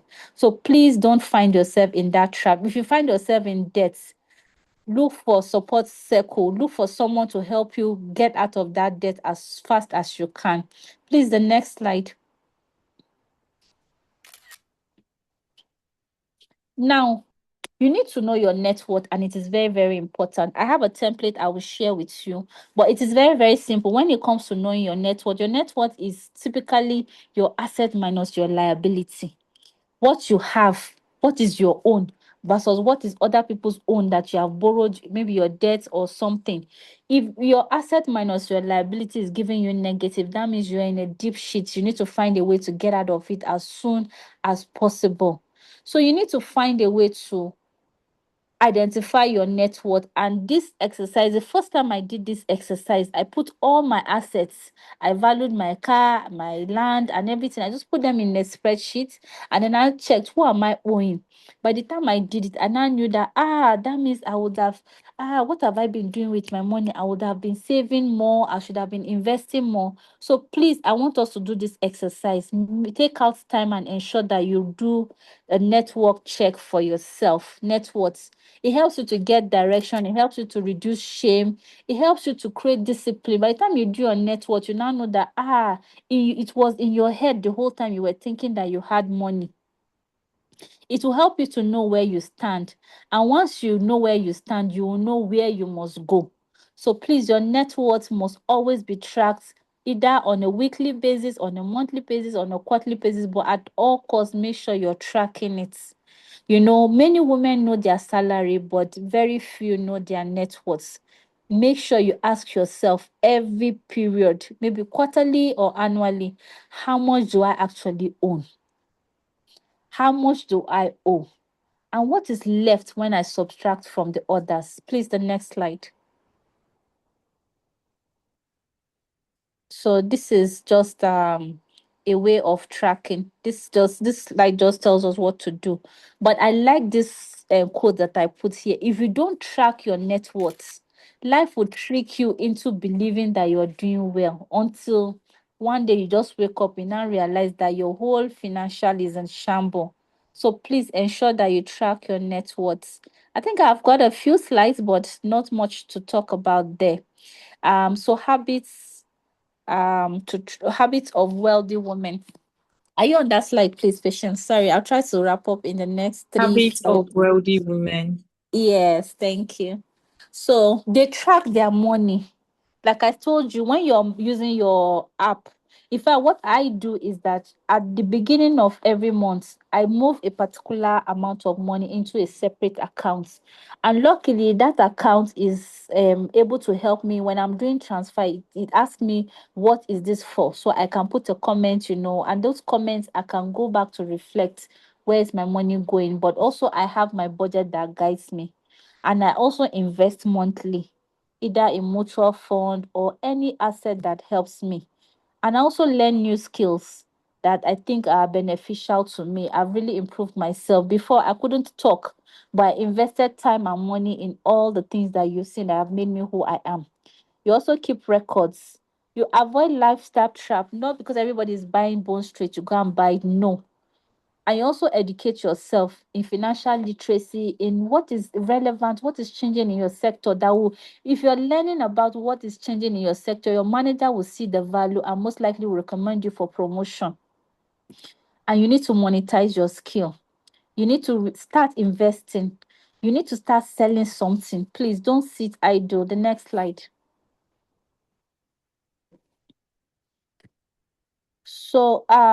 So this is a challenge that I challenge you guys to do. Maybe you can share this screenshot with them, Patience. You need to track what you're spending on, and I think we also need to track where your money is coming from.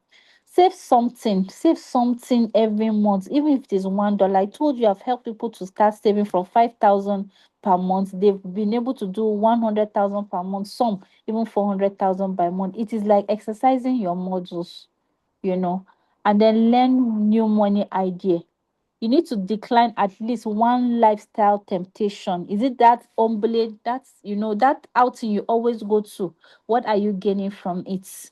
Is it Netflix that you're subscribing that you're not watching? You need to stop it. So think of one lifestyle temptation that you need to stop. Okay. So this last slide has my some of my final words. Have a money circle. Every great woman has a circle of women who speak the language of growth, not gossip, not comparison. Wealth is sustained in community, not in isolation. If you are alone, you are a commodity.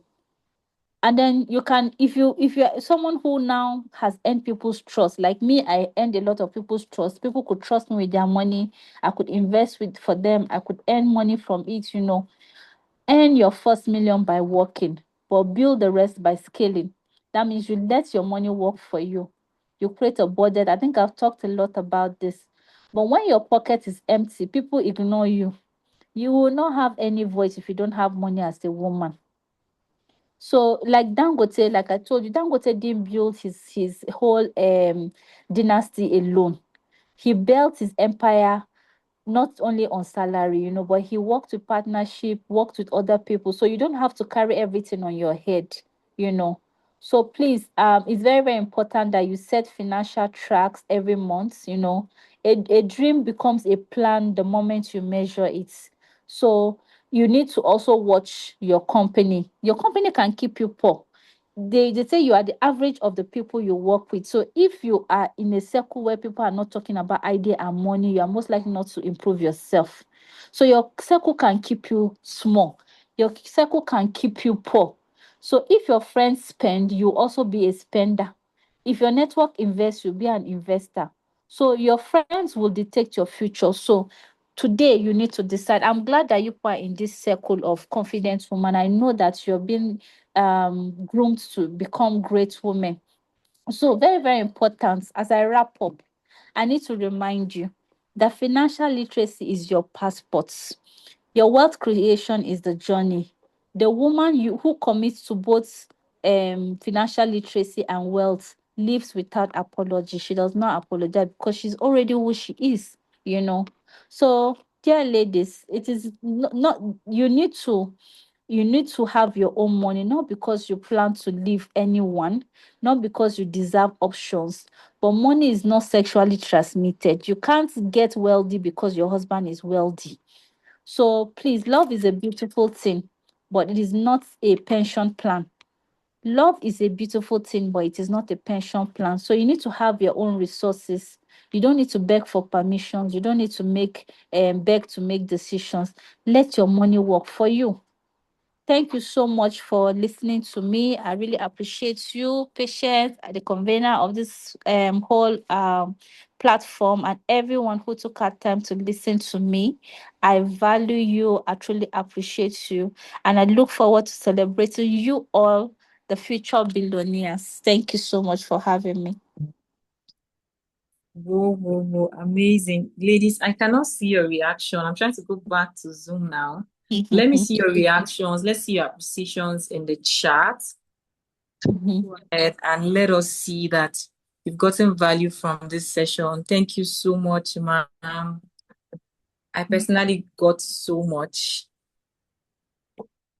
And Welcome. I've made a lot of resolutions already, right, on this call. Yes, so please, let's see your responses. Let's see your chat. Let's see your reactions. What have you learned new? Amazing. So while we are doing that, I don't know if we have people on the call with questions. Now, I expect us to have questions. We had shared a form earlier for questions. Checking if Grace is on this call. Who was supposed to take responsibility of that? Grace, are you on this call? Are questions ready? Yes, I'm here. We just have two questions. Okay, so ladies, let me see by a raise of hand. If you're on this call and then you have a question, let's do that by raise of hand.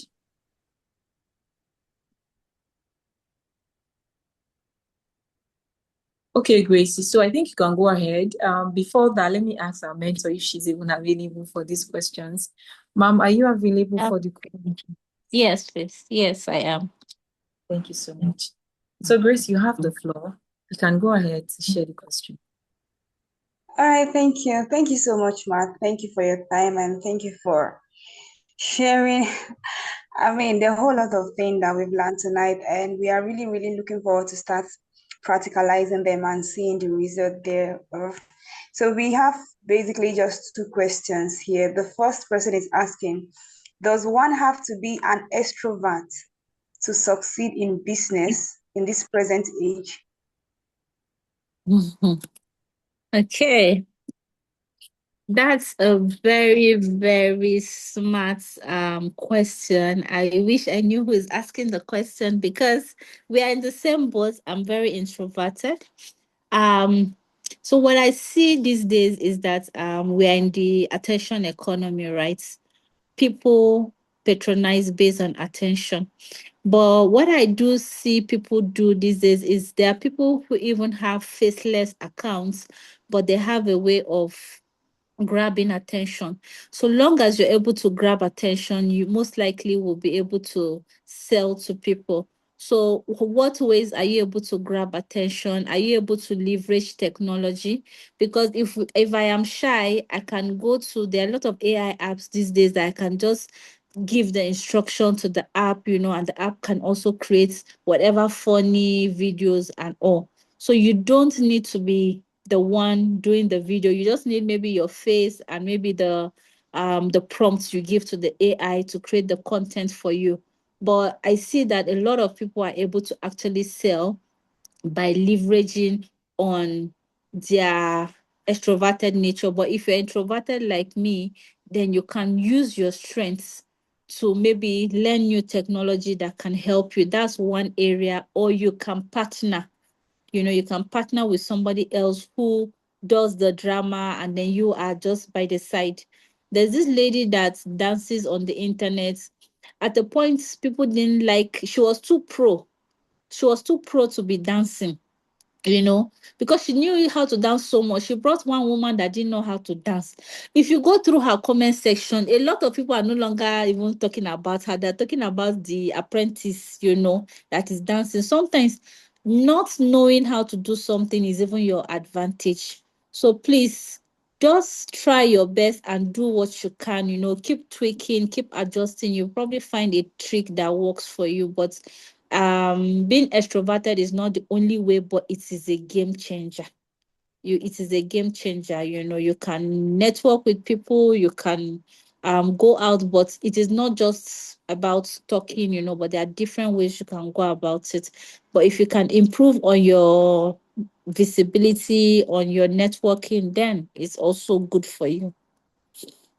Thank you. Wow, wow. Thank you so much, Ma, for that response. So basically mean that we can still leverage on so many other things regardless Absolutely. of our natural abilities. Yes. Thank Yes, you, Ma. yes. So I have another question here. The person is saying, first, she's thanking you for this opportunity to ask a question. She's saying that I have tried several means of getting a stable income, all to no avail. I've been a salary earner all my life, and salary is never enough. I tried Mm, selling items as side hustle, but it's very slow, and sometimes mm, I get frustrated. I hate the fact that I will always wait until month end before I get an alert, mm. which after 2 or 3 transfers, it's all gone. I can't even afford a laptop in order to seek for remote job. Mm, So the person is asking, what should I do? mm. Okay. The fact that the person is asking, that means the person is already seeking for solutions and also finding a way ahead. You get. So what I do know is that the situation the person has found themselves is not the desirable one, but there are ways out of it, even though it is tight, right? what can you do with your hand? You know, you're 9 to 5. I'm sure you don't spend the whole day there. What else can you do with your hand? Can you produce with your hands that maybe you can sell? Because if the money from the 9 to 5 is not enough, then you have to look for another way. What can you do with your hand?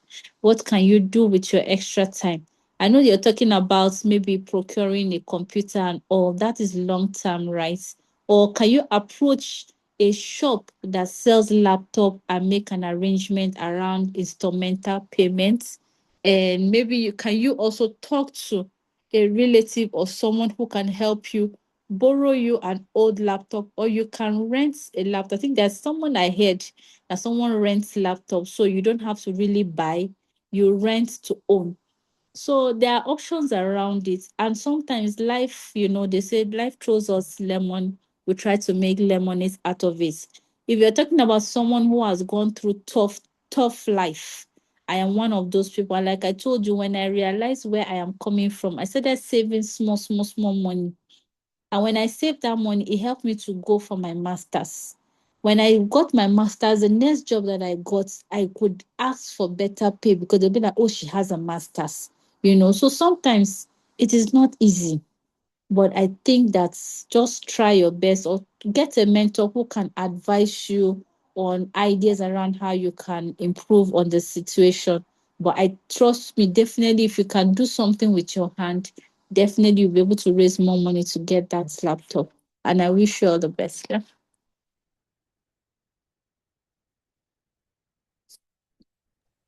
All right. Thank you so much, ma, for that. And I think I can really, really relate to the part of getting a laptop. So when I Yes. started learning the whole tech thing, it was really a lot. Finding someone to Mm. even, but then again, I had to like try to leverage the people around me. So if I'm able to Yes. like see a friend once in a week and the person have a Mhm. laptop, oh, quickly, let me just quickly 1 hour, 30 minutes, do one or two things. Amazing. And then when I get back to my phone, I do this thing I can do with my phone. And then when Yes, I sir. see a laptop, I do the things I can do with a laptop. Yes. So I think That's that's the way something warehouse. um, um Mhm. the person can also do. Yes. Yes. Okay, Gracie, there are two questions in the chat. Could you look at them?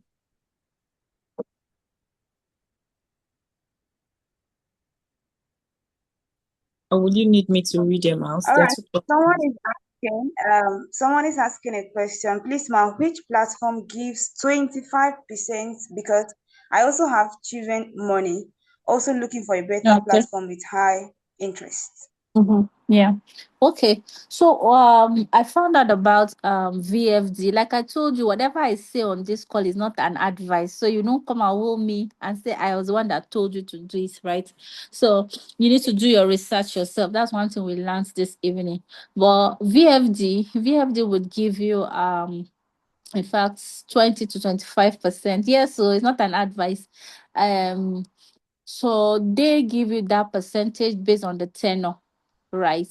So the tenor will determine how much. But sometimes mutual fund at the end of the year you can even get something around that rate. But normally banks will not give you. In fact, like I told you, when I got to the manager in UBA that day, he told me, based on the fact that I came to him, maybe he will give me 12%. I said, no, they are giving me 20% somewhere else. He now told me, okay, that's unfortunately he can't give. I said, maybe I have maybe 1 billion. That's when they can give me that amount.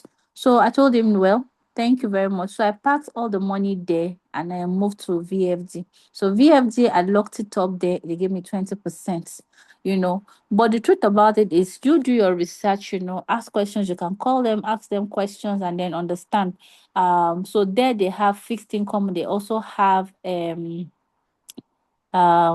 fixed deposits. They have fixed deposit and one other option too. And sorry, term deposits. There are different conditions tied to it, but what I use is VFD for now. But I do know that there are other platforms that also give around that rate, but I need to check as well. Thank you. All right, thank you, ma. Emigrate. I don't know if you are satisfied with that response. If you're not, you can see go on to put the rest Yeah. your question on the chat box. So do we Yeah. still have any other person that have a question, please? I think I see a question here. Okay. It Okay. came from Emigrate as well. It says, I actually have a Rise app, but I don't Okay. know how I could use it for real estate investment. Okay. So maybe I would have to snipe the process and share with you, but it's one of the features on the app where you can select um real estates or you see REITs as it is, but on Chaka as well is there. So it's just to explore the app, or I can just share screenshots for you that would help you go through the process. But Bamboo too as well has the future. All right. I think this is clear enough. Thank you so much, man. So, Grace, over to you. All right. Do we still have any other person that have a question? Please, this is your opportunity to ask this question. We don't want to keep our mentor too long again on the call, so please go on, send your questions, type it on the chat box. If you also want to unmute and talk, this is the opportunity for you. Okay, or maybe there is something that she did mention or talked about and you're not fully or 100% clear about. Just ask it now.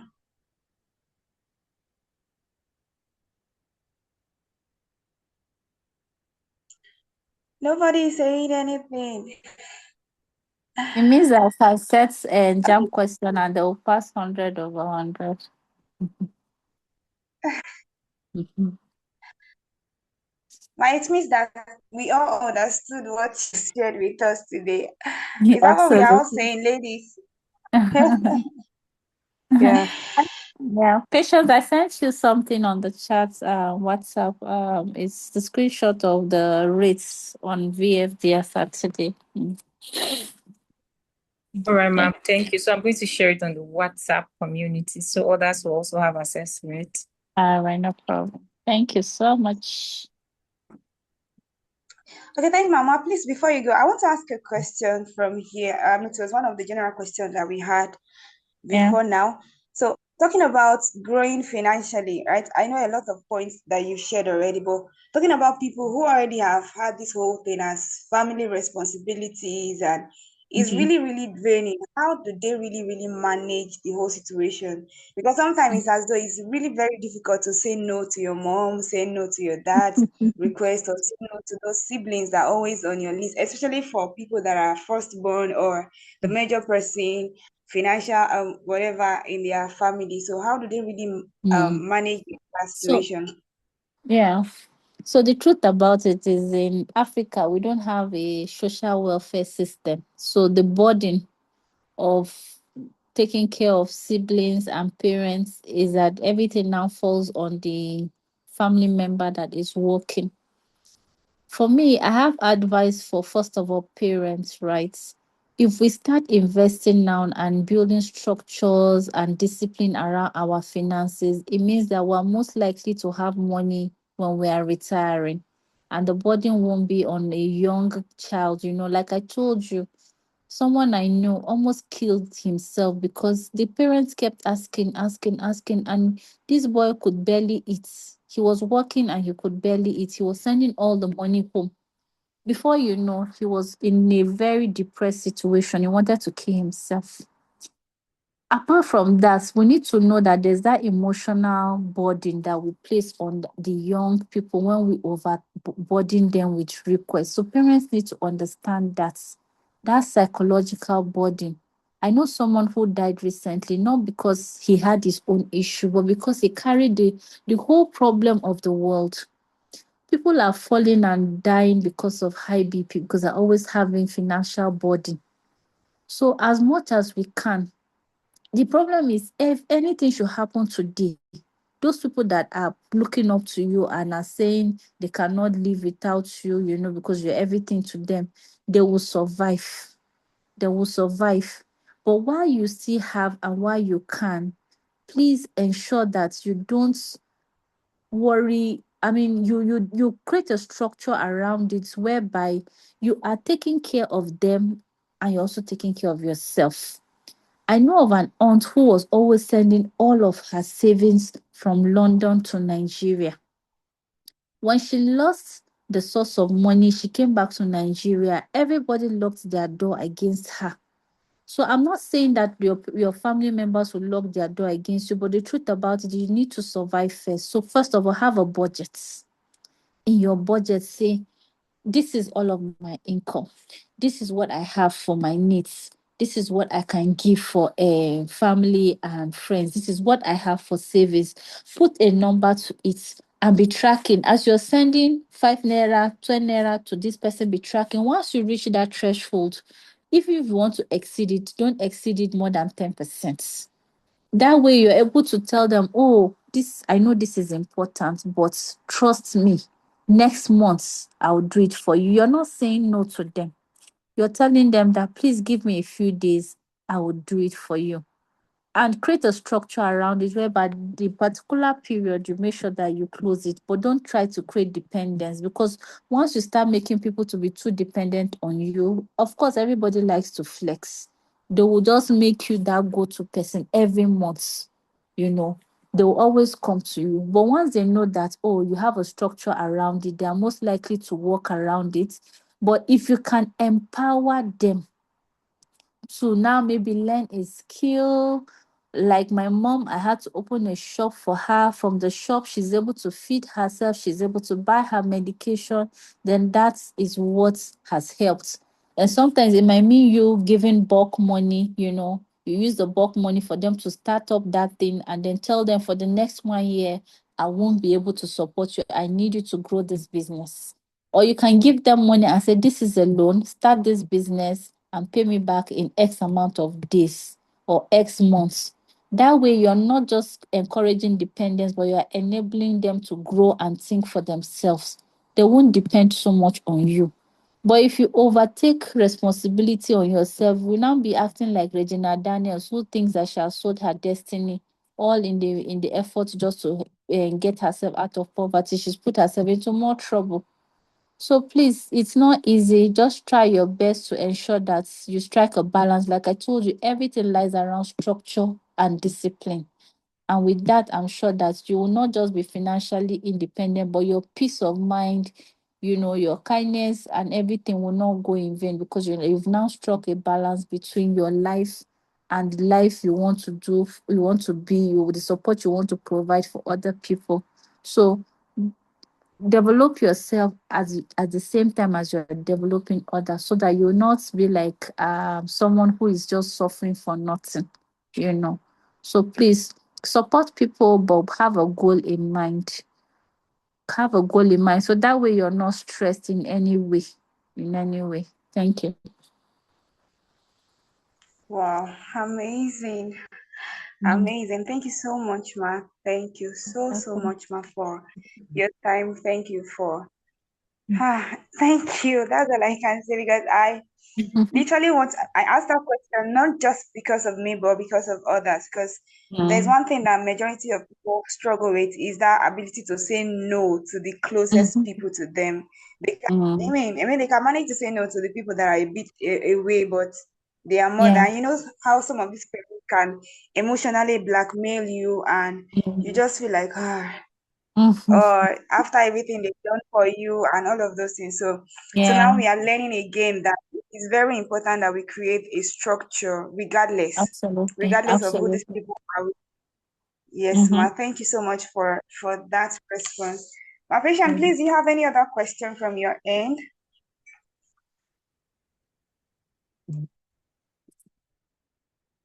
No, there are no questions from my end, so I think we are good to go. We Okay. can wrap up now. I have a question though. My hands is up.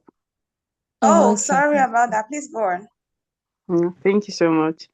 You're welcome. I just want to say well done. It's really been eye-opening and insightful listening and learning. So, and this last point you raised, I think it's really, really important. And considering that, I mean, I know that every part of Nigeria probably deals with this, but Yes. Benue especially, I think there is really something that needs to be done as regarding a sense of entitlement that comes from family members sometimes, maybe making demands like, they are stakeholders in your life and there should always be something coming from. Yeah.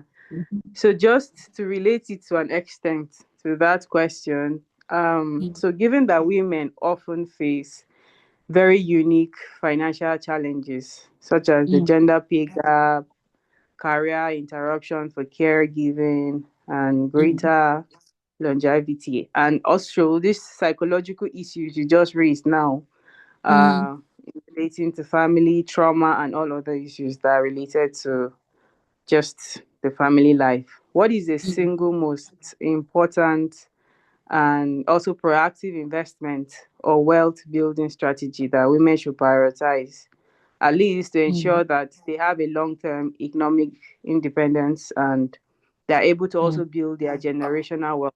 I know you mentioned your mom owning a shop, so it's able to complement for some of her Yeah. needs. But just other than that, what Mm-hmm. are other immediate Yeah. options that we put into consideration? Thank you. Okay.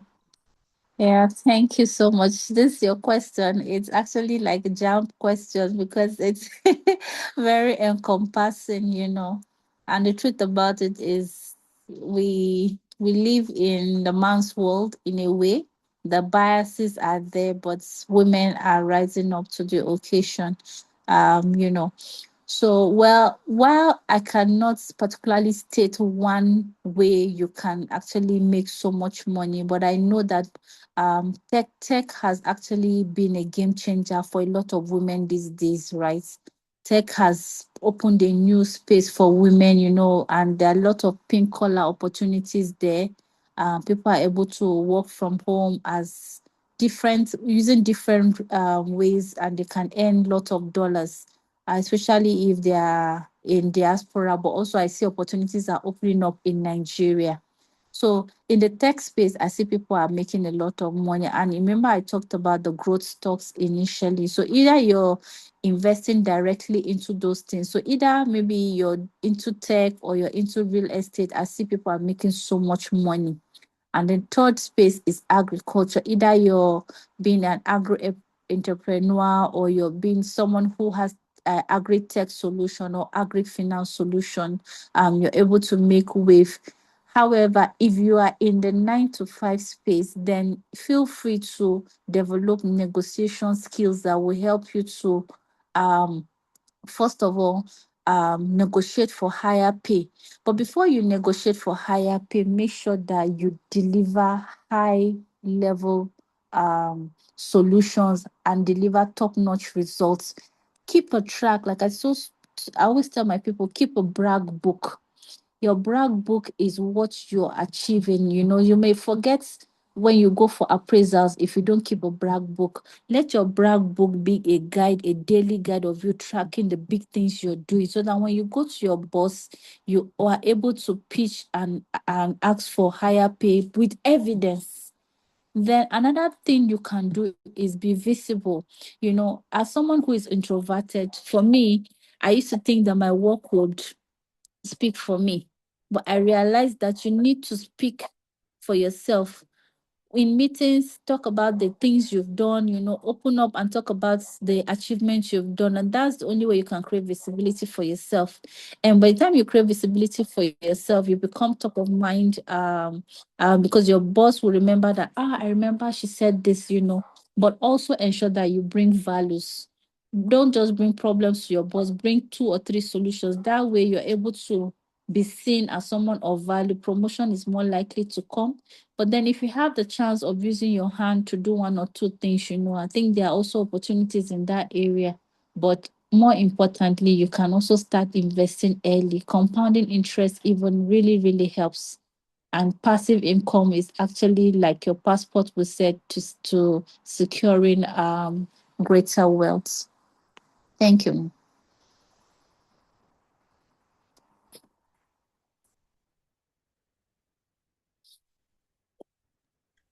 All right, thank you, Ma. Thank you, Ma. And I hope you are satisfied with that answer, that response.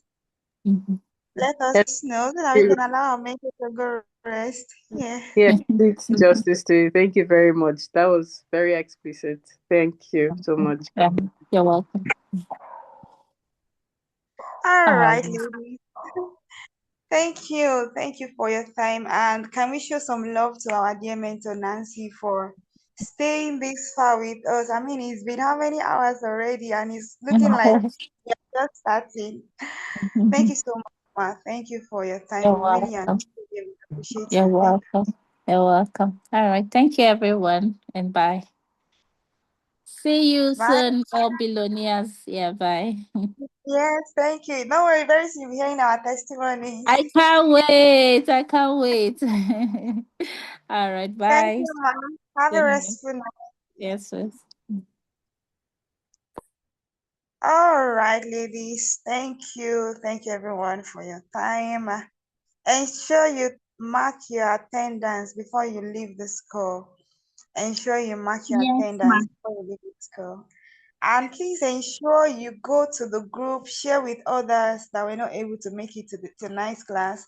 Share with them that very unique thing you've learned. And then, I don't know, oh, we should have asked for an assignment. But then again, based on everything we've learned tonight, I'm sure we all have a whole lot of assignments. Like personally, if you want to look at your life, your finances, everything that surrounds your wealth, the mindset alone, we have a whole lot of tasks to do personally. So starting from today, we know that there are a whole lot of mindset we need to start incubating in our mind. We need to know a whole lot, a whole lot. I keep emphasizing on the word a whole lot because for me personally, I don't know about you, a whole lot of things I need to start doing. And then she did mention something about researching. Please do not just because you heard about investing and then you start boom, you just start doing it straight away. So ensure you do research, ensure you do your research, ask more questions. And if you still have any question, you can always put it on the group. There are people here who already have some of the ideas or some of the knowledge of this thing. So they will be there to also respond to you. So in case we're not able to attend to your question tonight, know that another session is going to come again next week and we'll still be talking about finance. So get ready that because we are diving more deeper and deeper next week. Thank you so much everyone for your time. Ensure you take your attendance. Miss Patient, please, do you have any other thing you would want to share with us before we call it a Thank night? you so much, Gracie. I don't have anything to say, just to appreciate everyone who has stayed on the call up until now, and to just encourage everyone to just take a step, do something, just do something that will make your finances different. And please don't say the year has ended already, because this is the right time to plan for next year. So if you can do something ahead of next year, just put some of the structures. If you can just set your your income generating what's the name she called it, if you can just set your budgeting right, get to know how much is coming in and just allocate different ways you want to spend the money alone. If that's the only thing you can do by this December, please do it. And you're just entering January fresh, and you can just start and flow with it. So that's it from my end. All right, thank you, Ma. We have our first assignment already.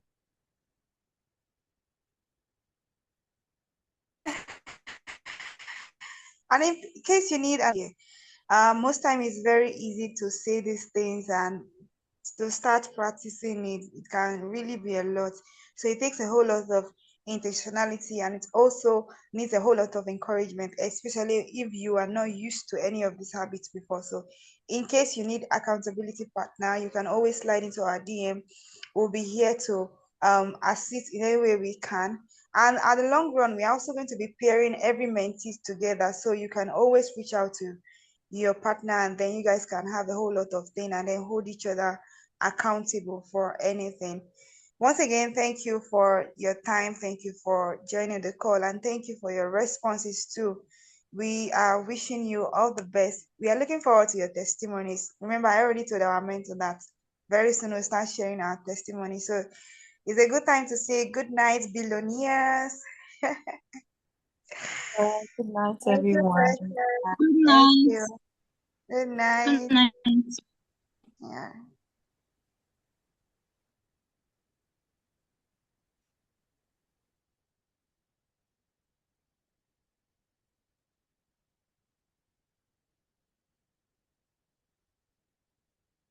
Gracie, you can stop recording.